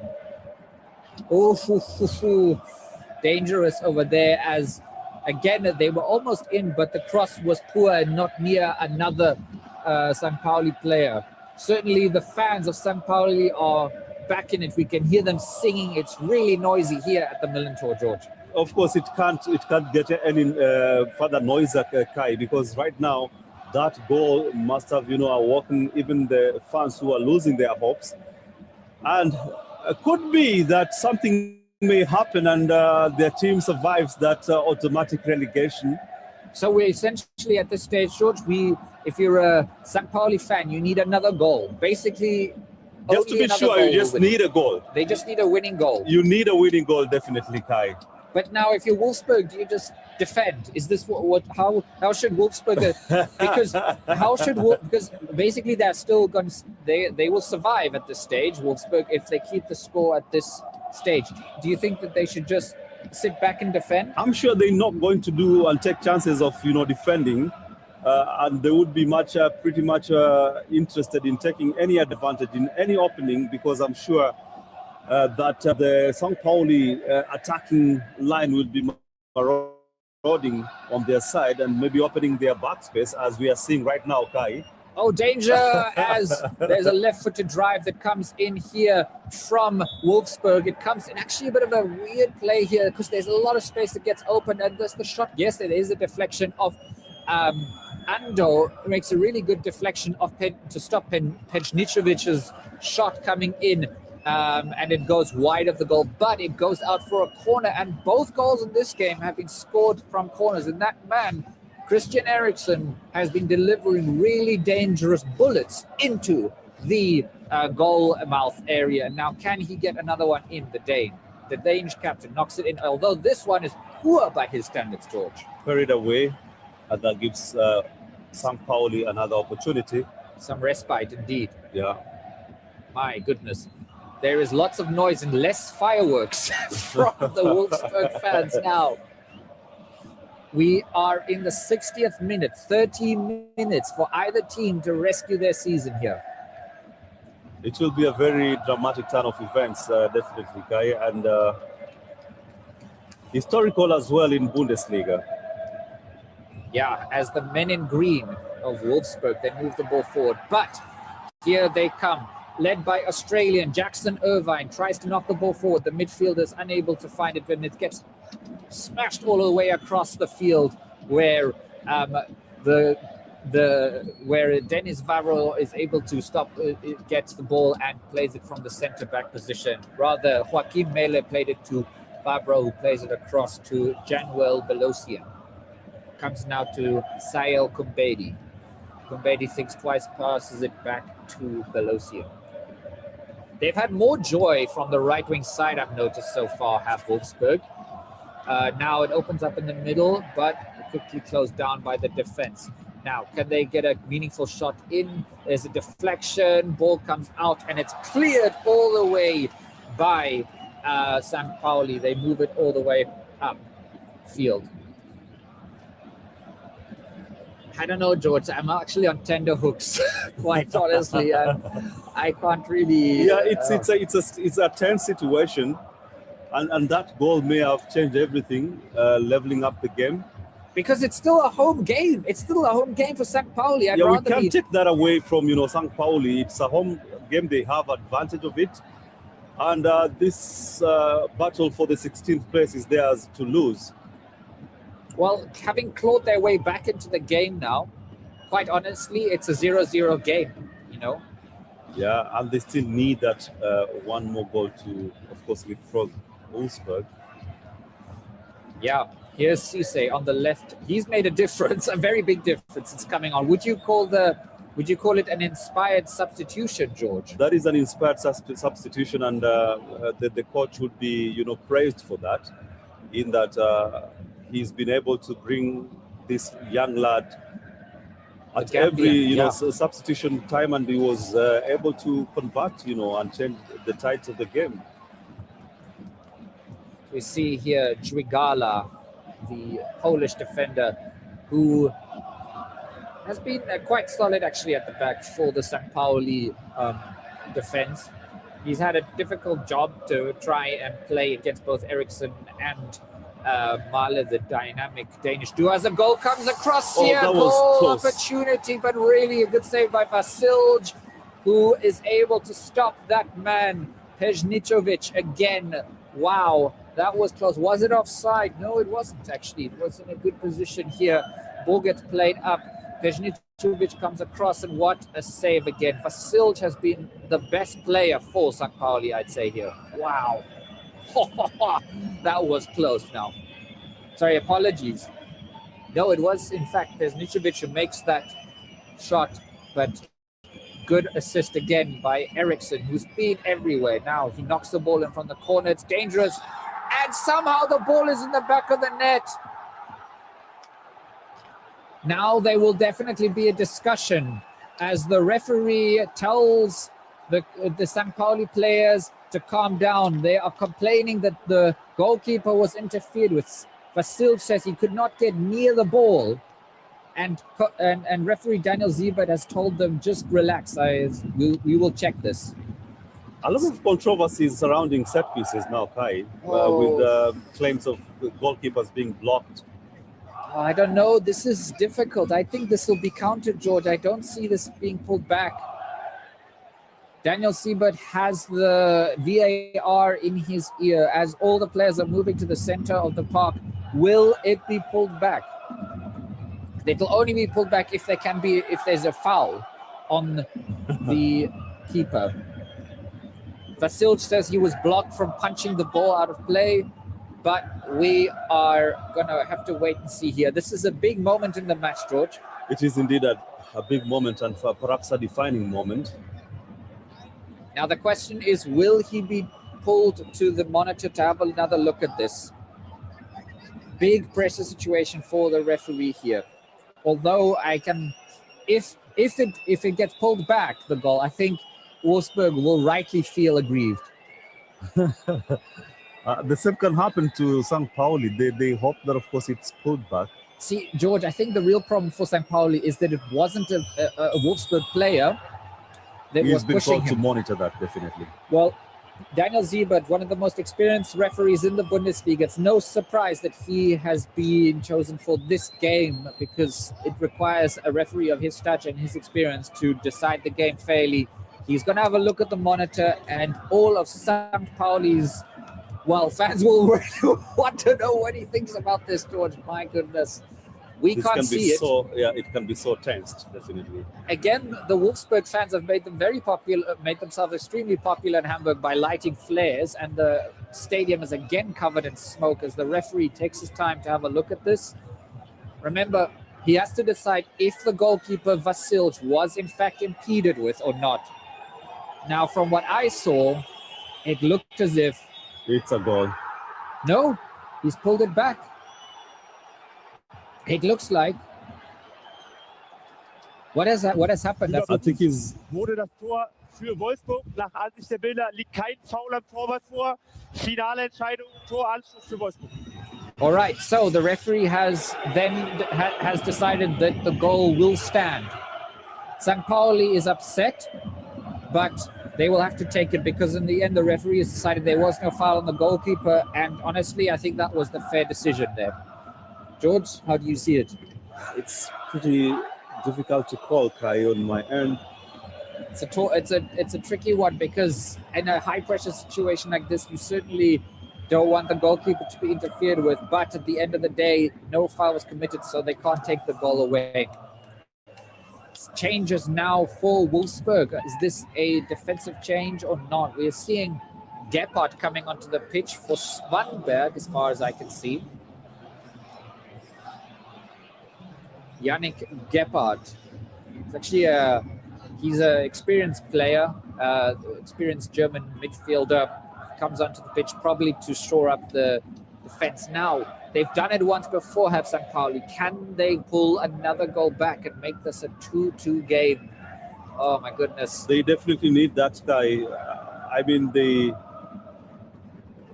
have all playing on their favor. Heidenheim are still trailing by 2-0, and therefore... See, the problem also for St. Pauli, George, is that they don't have that many options on the bench.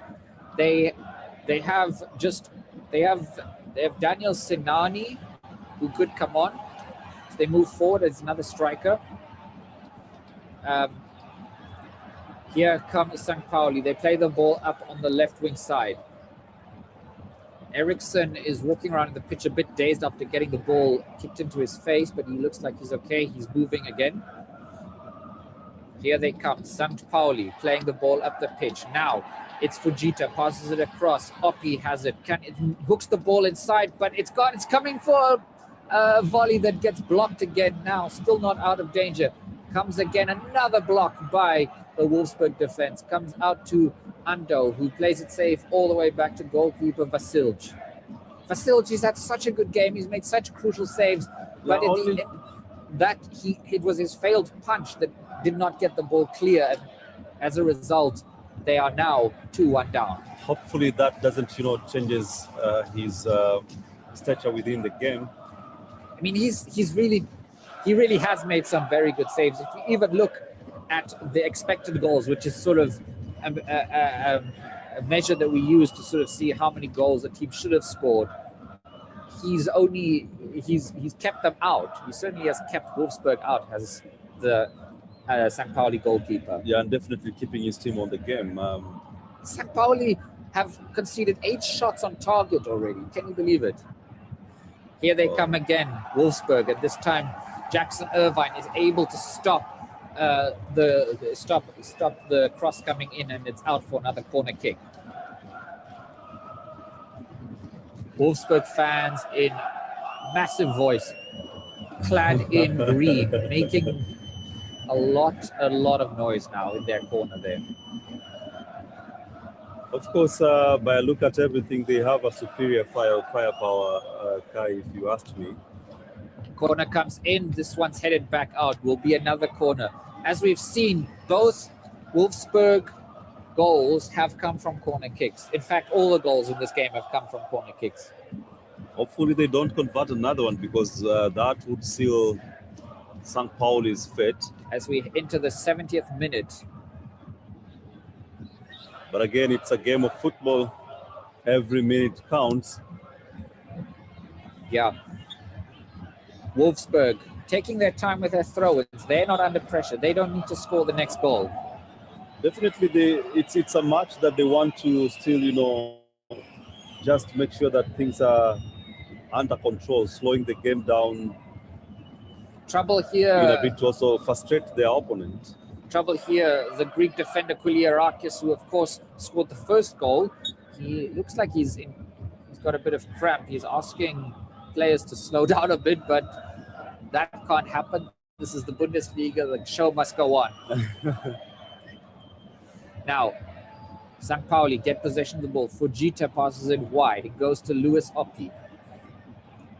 Passes it back here to Ando. Ando moves it across to Hauke. Val. Now, they move it forward to the right. But they are always having to face like a green wall in front of them. Now, Fujita has some space. No, his passing attempt gets blocked. Oh my goodness, I so hope for the sake of this game that another goal can come for St. Pauli just to make the final 20 minutes of this game interesting. But George, it's going to be a big ask, I think, now. It could be a tall order for them, but let's see. This is football. It can happen. It can happen, yeah, definitely. Good play here on the right wing side. Trigala passes it across. It's a good cross. And it goes out for a corner. It's that man Cisse in the thick of action again. Good opportunity now. Captain Irvine.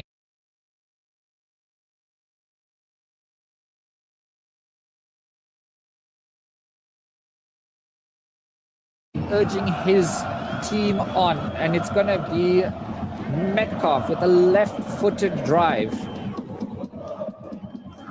Can he deliver a corner kick that could bring another goal here for St. Pauli? The Australian lines up, takes a breath, passes it short. It goes to Pirka. Now, really good shot, but it's too far for everyone, and it goes.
Out. It's a variation that doesn't quite work. Good idea, but doesn't work for the Australian there.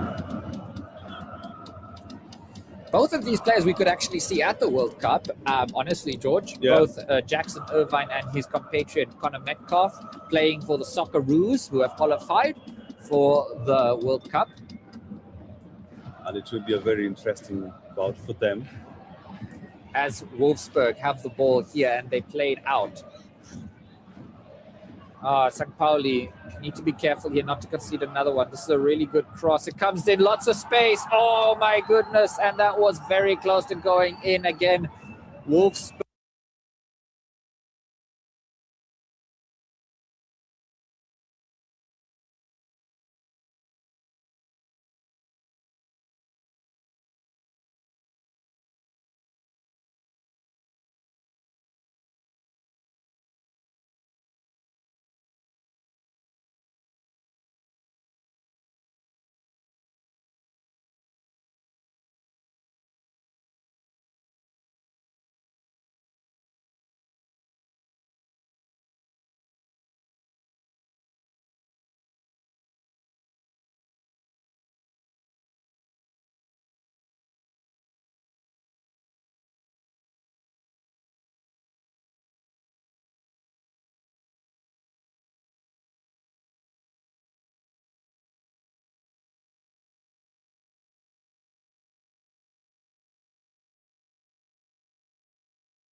Christian Eriksen, who lines up for the penalty.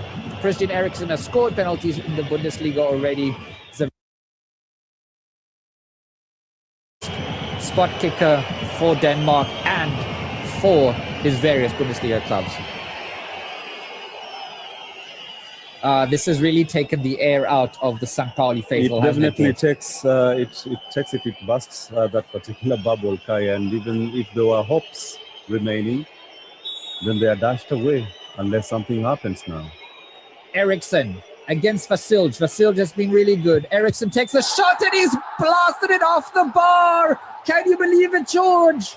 Eriksen with the chance to put the final nail in the coffin of St. Pauli's hopes, has knocked it against the crossbar and out. Oh my goodness, is that a momentum shifter in this game? It is indeed a momentum shifter, and St. Pauli should take advantage of that, definitely, Kai. And perhaps with their new substitution. Yeah, we're seeing the substitute coming Ricky on. Jet Jones. Yeah. And he is on. It was actually a really good penalty, except that it was too high. He'd sent the goalkeeper the wrong way. Vasilj was nowhere near the ball. And Eriksen likes to play the ball through the middle of the goal, which he scored in the previous opportunities. But this time it comes off the crossbar. So Adam Dźwigala, the Polish defender, comes off. And we are instead seeing, as you said, Ricky J. Jones, striker. Can this be the difference maker, George? Let's see. Just a quick look at the scores across the Bundesliga as we are heading towards the last 10 minutes, the last 15 minutes of time here.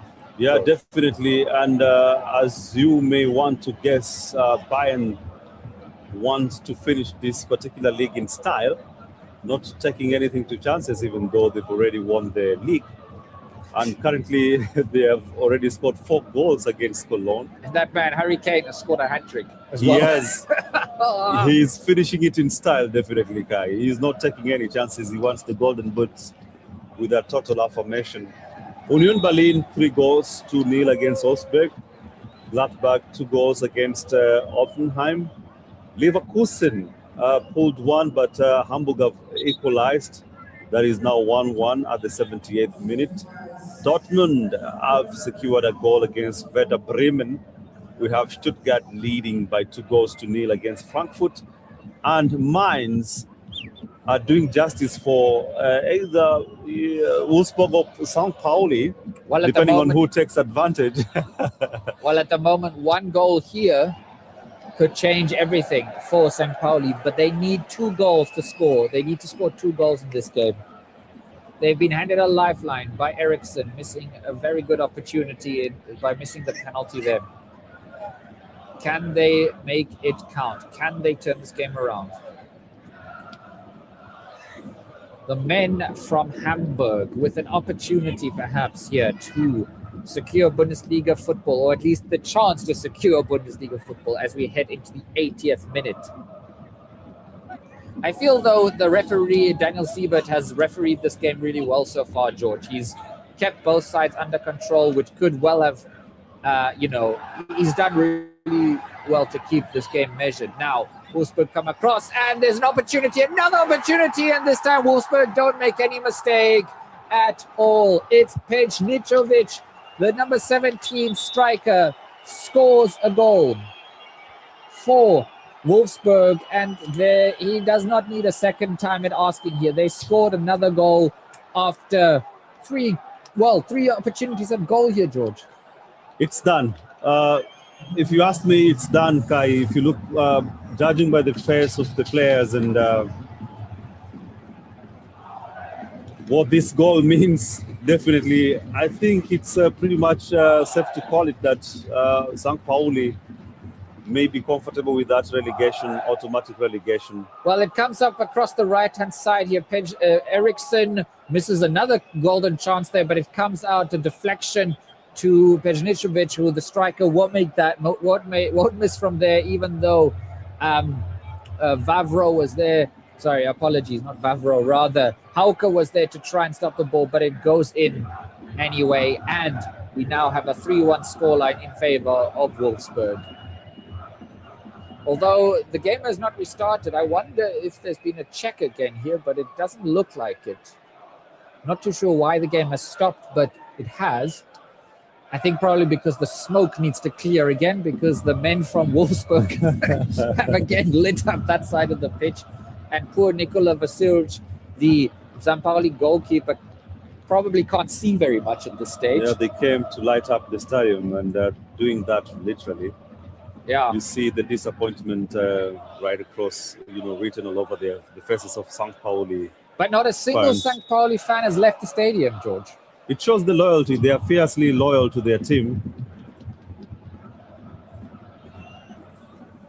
Yeah, you feel that at this point it's very difficult for St. Pauli to get back into this game. They had an opportunity with that missed penalty from Eriksson, but now they are 3-1 down again with 8 minutes left to save the Bundesliga season. That would mean 3 goals. Stranger things have happened in the Bundesliga, but the way Wolfsburg have played in this half, they've looked like they're more likely to score. They are more likely to score, and they've shown intention that, of course, they don't want to go through that embarrassing, moment of having to drop down from the Bundesliga automatically. So here they come again. It's that man over there. They are able to move the ball forward. Dagin, who's actually played really well. He's not scored, but he's been a real menace for Wolfsburg. He's not been able to score, but he's been a real thorn in the side for the men in green. Now, if you're Wolfsburg, you probably just want to manage this game. There's no need to score. They just need to not concede, George. Yeah, with the 2 goals advantage, you just have to manage it. And they've done pretty much that throughout the second half, Kai, slowing down the game and hopefully taking advantage of any opening by the St. Pauli side. As we watch the final few minutes of this Bundesliga season, George. And, it's been a topsy-turvy season for all of us. I mean, it's no surprise that actually this relegation battle came down to literally the last day of the season. Danger here for Wolfsburg, and the referee blows a foul against St. Pauli because of a foul on a Wolfsburg defender. I think it was Sousa who goes down after receiving an elbow to the lower jaw from Cisse. But the referee blows that whistle, and it's a free kick for Wolfsburg. Yeah, and many teams dread, dropping to the relegation zone because pundits have argued that it is more competitive at the Bundesliga 2 compared to the first Bundesliga. I don't know how true that would be. Certainly, there is fierce competition in the second Bundesliga. There, it's much tighter at the top of the Bundesliga 2 summit than in the Bundesliga. Okay, Schalke were able to win with 3 games. Were able to secure promotion with 3 games to spare. Yeah, but that was still after Bayern Munich had secured the Bundesliga title. They're winning the Bundesliga by 16 points, George. Can you believe it? And I believe to most fans that is an occurrence that should not happen in the next season. There are clarion calls that there must be a team to give Bayern a run for its money, just to water down that dominance. But we must also remember, George, this Bayern team that Coach Vincent Kompany has assembled and has playing the way they're playing, it is good. I mean, it is a really good team. And I think the only reason they're not in the Champions League final is because they lost to an even better team. And potentially the champions. Defending Champions League champions. That Luis Enrique, what Luis Enrique has managed to do to PSG is actually unbelievable. And Bayern really gave them a run for their money. I still would put my money on PSG winning the whole thing. Yeah, I would also do that, but I'm currently on loan in Arsenal. I want them to... You're backing Arsenal to win? Yes, I want them to win at least this season. Well, we'll have to see how that goes Just to look across the Bundesliga scores, Heidenheim still 2-0 down to Mainz. Union Berlin ending the season strongly. Their 3-0 win against Augsburg, emblematic of that. Borussia Mönchengladbach, who've had a torrid season, really, not really met expectations. They got a really good result there against Hoffenheim, who I think would have wanted to do a lot better than they have. They were in position for Champions League football into the last 3 games. Yeah. As we watch Wolfsburg moving across here, can they get another goal just to pile on the misery for St. Pauli? But no, Ando is able to knock the ball forward. Would be something if Cisse gets another goal here. He's trying valiantly, but the ball gets knocked out of play, and it's a just a throw for the Kiez kicker as they try and get a consolation goal as we enter the 87th minute of the Bundesliga. And definitely, Kai, as I'm looking at the faces around the stadium, and particularly from the St. Pauli bench and also the fans. Ooh, dangerous opportunity there. I think it was Jackson Irvine with an opportunity, almost a free header here, but it goes over the goal. Sorry, George. Yeah, I was just painting the picture of how disappointed the fans and the bench are, the St. Pauli fans and the bench. It simply tells you that it is one thing to, of course, lose a game, but it is a different thing altogether to imagine that you're being relegated after losing that. Well, at least you had an opportunity to turn things around. Meanwhile, we see here Dagim coming off. He's had a good game. He hasn't scored, but he's done pretty much everything else. He's replaced by Kente Shiogo, another player we might see at the World Cup, George, turning out for Japan. A lot of good Japanese players playing in the Bundesliga.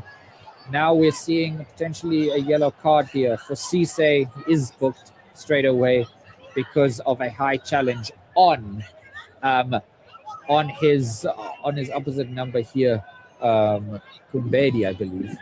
Yeah, it's a high challenge, and he wasn't malicious, but unfortunately for Cisse, he goes into the book there.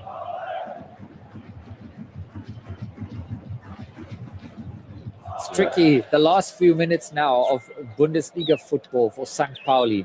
Their fans are not leaving the stadium. They are going to watch their team until the very last minute here. True fans, that is, right? Yeah, that's the loyalty you get. But I don't know what it makes the players feel that people are loyal to you at that level. Yet it's a competitive league, the Bundesliga. It's not easy to stay up, for sure.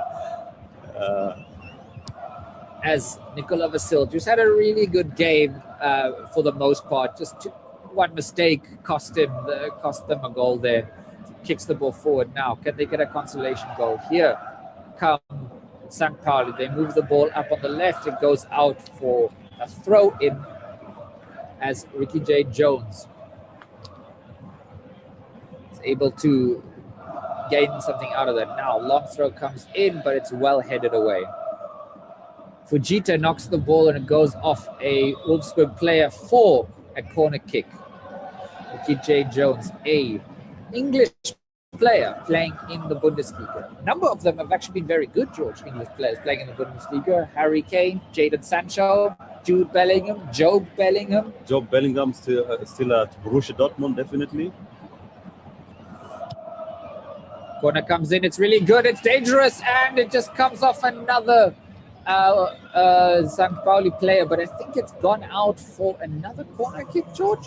Yeah, another corner kick, and it's 7 minutes of added time. We're also seeing Vasilj, Nikola Vasilj has come up for the corner kick, the goalkeeper. Every single St. Pauli player in the box trying to get another goal here. Referee comes in to tell everybody just to calm down. Jackson Irvine, Captain Irvine there. Comes in and it goes out of play. Now Nikola Vasilj needs to hurry to get back. Luckily they gain possession again, do St. Pauli. And right now anything will do for Wolfsburg as they hang on to their lead. 7 minutes of stoppage time, George. It's a long time. Yeah, that is what is added. And hopefully St. Pauli can use all the arsenals remaining now to make a difference. Captain Jackson Irvine comes off, and so does another player that comes off. There are a number of players that are coming off. It's hard to tell exactly who's coming on. Matthias Rasmussen is onto the pitch. Metcalf is off the pitch too. So we'll give you an update as to who else has just come on. It's not quite clear. There's another player that has moved onto the pitch. St. Pauli still aiming to try to get the ball, but it goes out for a goal kick. Last throw of the dice for Alexander Blessin.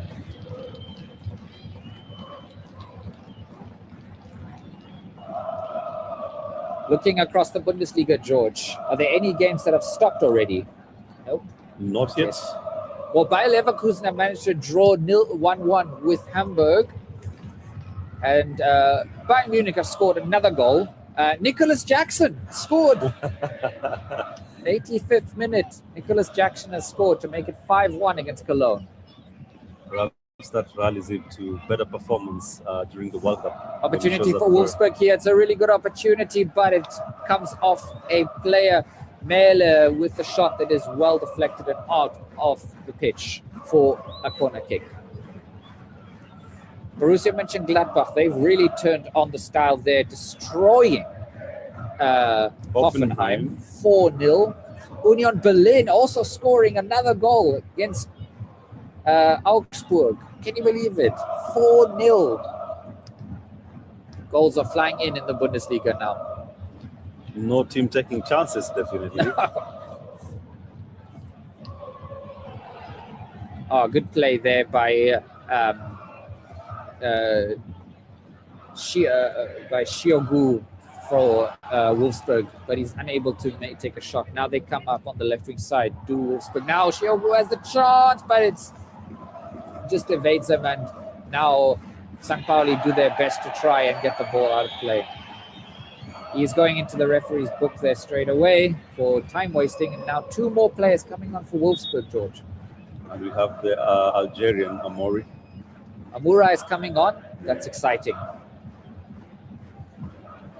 So we just saw for St. Pauli, Metcalf coming off, Jackson Irvine coming off, and Adam Jugala all off. Up instead are Abdoulaye Cisse is on, Ricky J. Jones, and Taichi Hara, another Japanese player who we could see at the World Cup, also on the pitch now.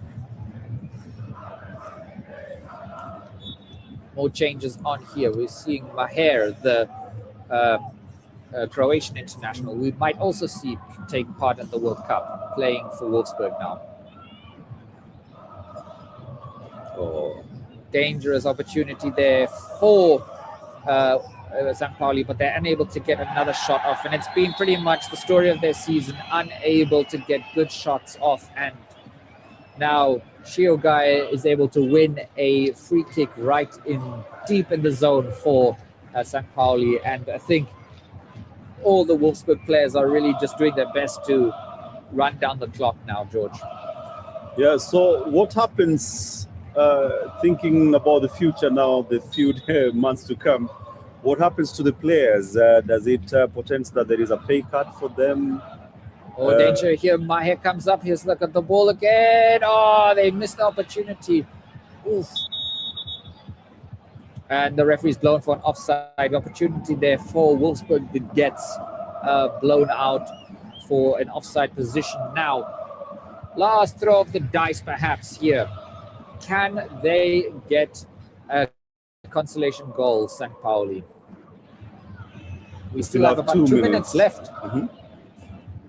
Ball comes in. It's a good cross.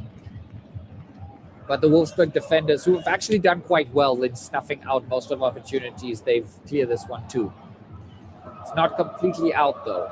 Oppi has the ball on the left. He knocks it across to his defensive partners. Pirka has it. He teases the ball into the box, but it's well headed clear.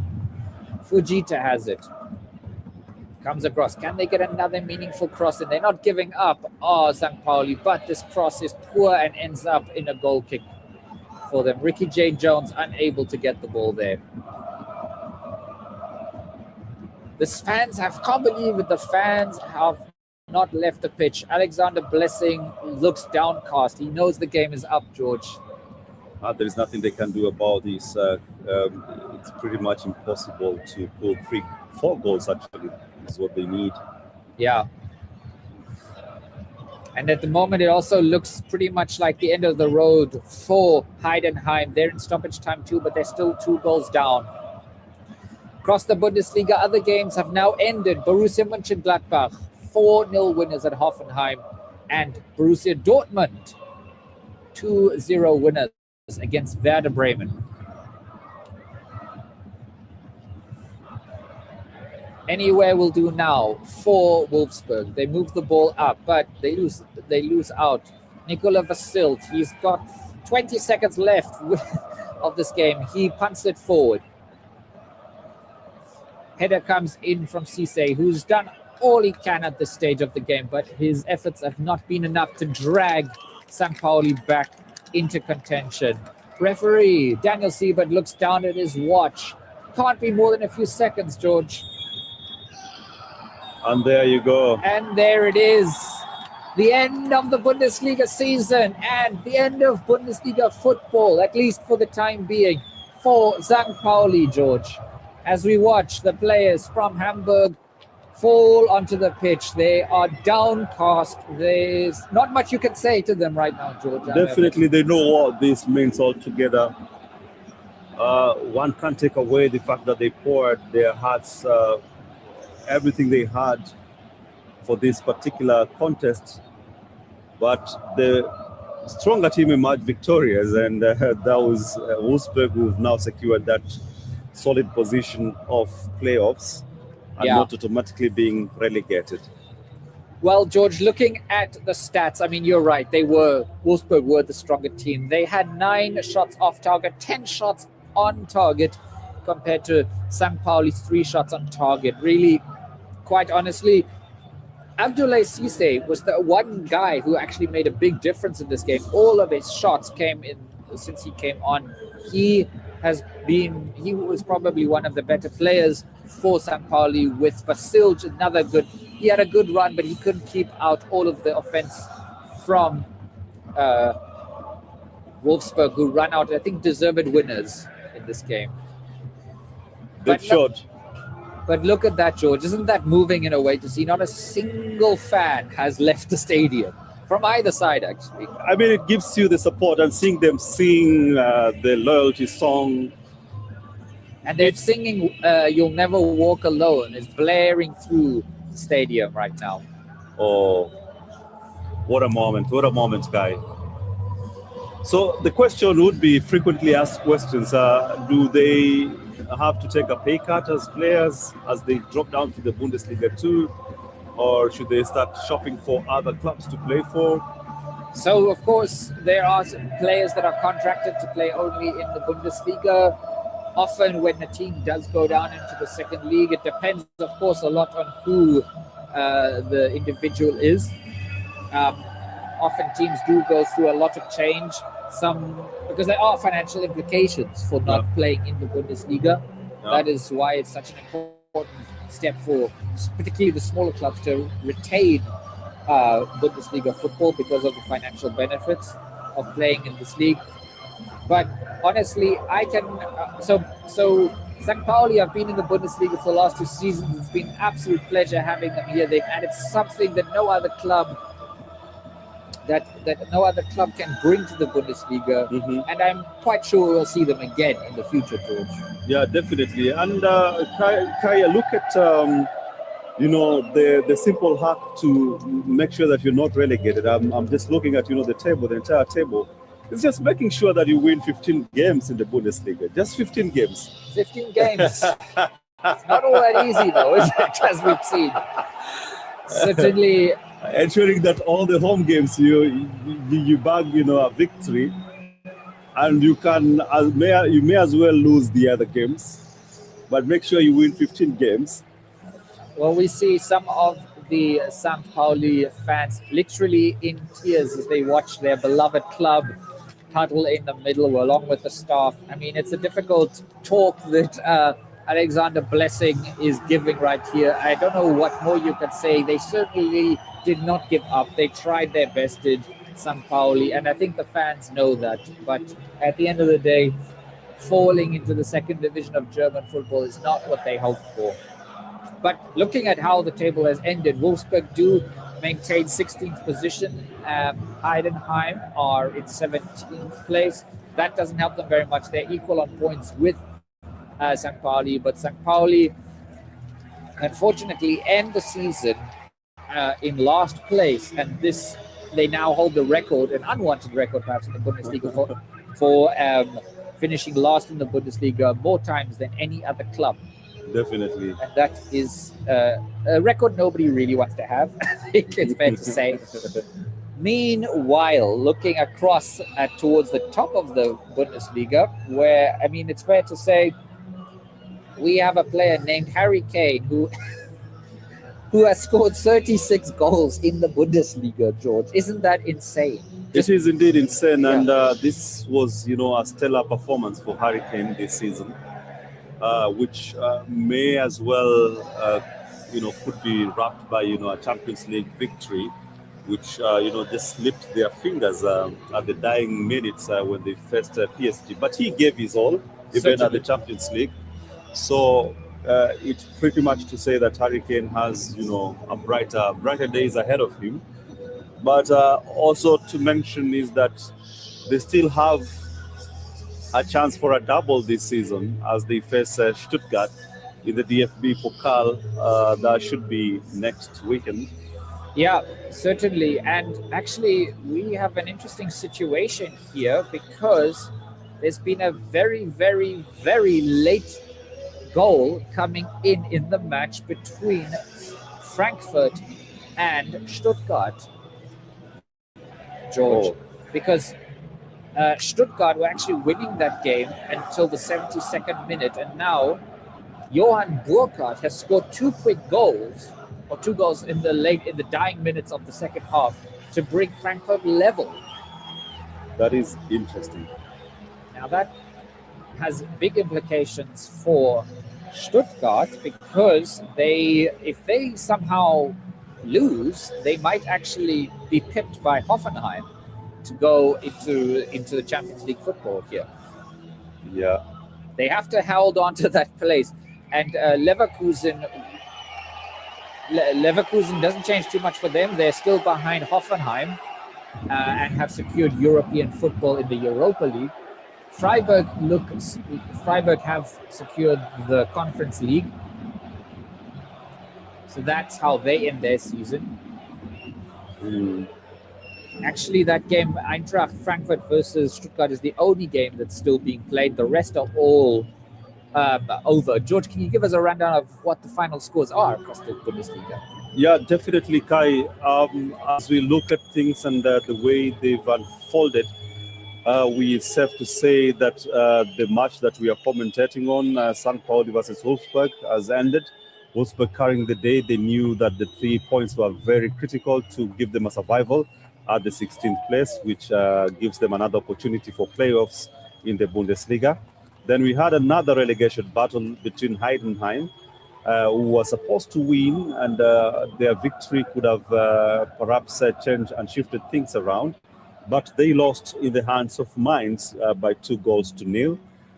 Then Eintracht Frankfurt, they were playing, or rather they're still playing, Stuttgart, and the game is still at 2-2.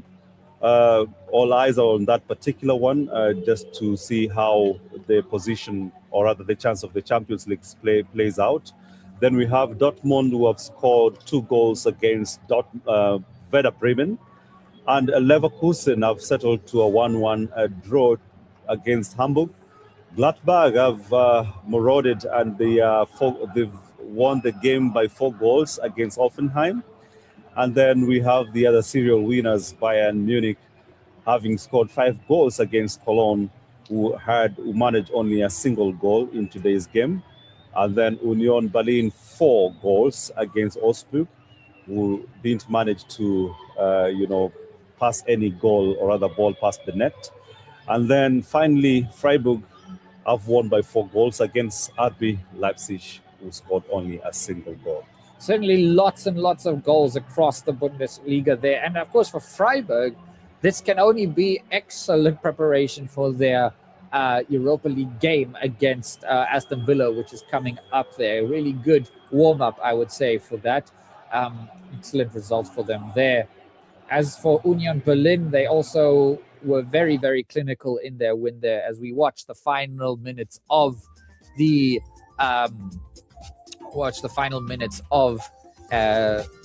St. Pauli greeting their fans, taking applause from their fans as they obviously savor the last few minutes they have in the Bundesliga. But George, I have to say, it's been an absolute pleasure. It's almost hard, like now, what do we do? There's no more game next week, George.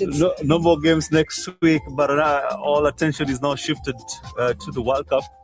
Perhaps it also offers a lot for fans to follow. A lot of Bundesliga players featuring in this particular showpiece this year. Well, George, I mean, quite honestly, it's now at this point in time, we might as well put our hearts on the table and say, who do we actually want to see win the World Cup? This massive World Cup that we'll be talking about, the 2026 World Cup there. Do you have a particular favorite that you'd love to see win there? Definitely, I would wish for a different performance from the African participating teams. There are 10. And from the 10, I'm hoping the worst performance should be a semi-finals for at least an African, side. I mean, we've got some really good teams there. We've got Morocco, Senegal, we've got Ghana, we've got also Algeria, the Ivory Coast, talked about, South Africa also. Yeah. So and DRC Congo, the DRC Democratic Republic of Congo, appearing in their World Cup for the first time since the 1974 World Cup. Can you believe it? That's been more than 50 years.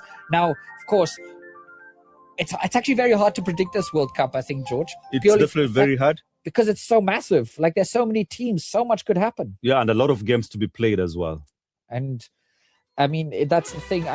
It's exciting, but it's hard to predict what on earth could happen. But we will keep you up to date, our listeners from across the African continent, on our social media platforms, as well as, of course, our regular news programming, where our African teams are and how they are performing across the World Cup, which is a massive World Cup, and we're all looking forward. Unfortunately, it is the end of the Bundesliga season, and it's been such a pleasure from me, Kai Neber, to be with you and to commentate these games live for you. From me, thank you so much, and I hope to see you again next season.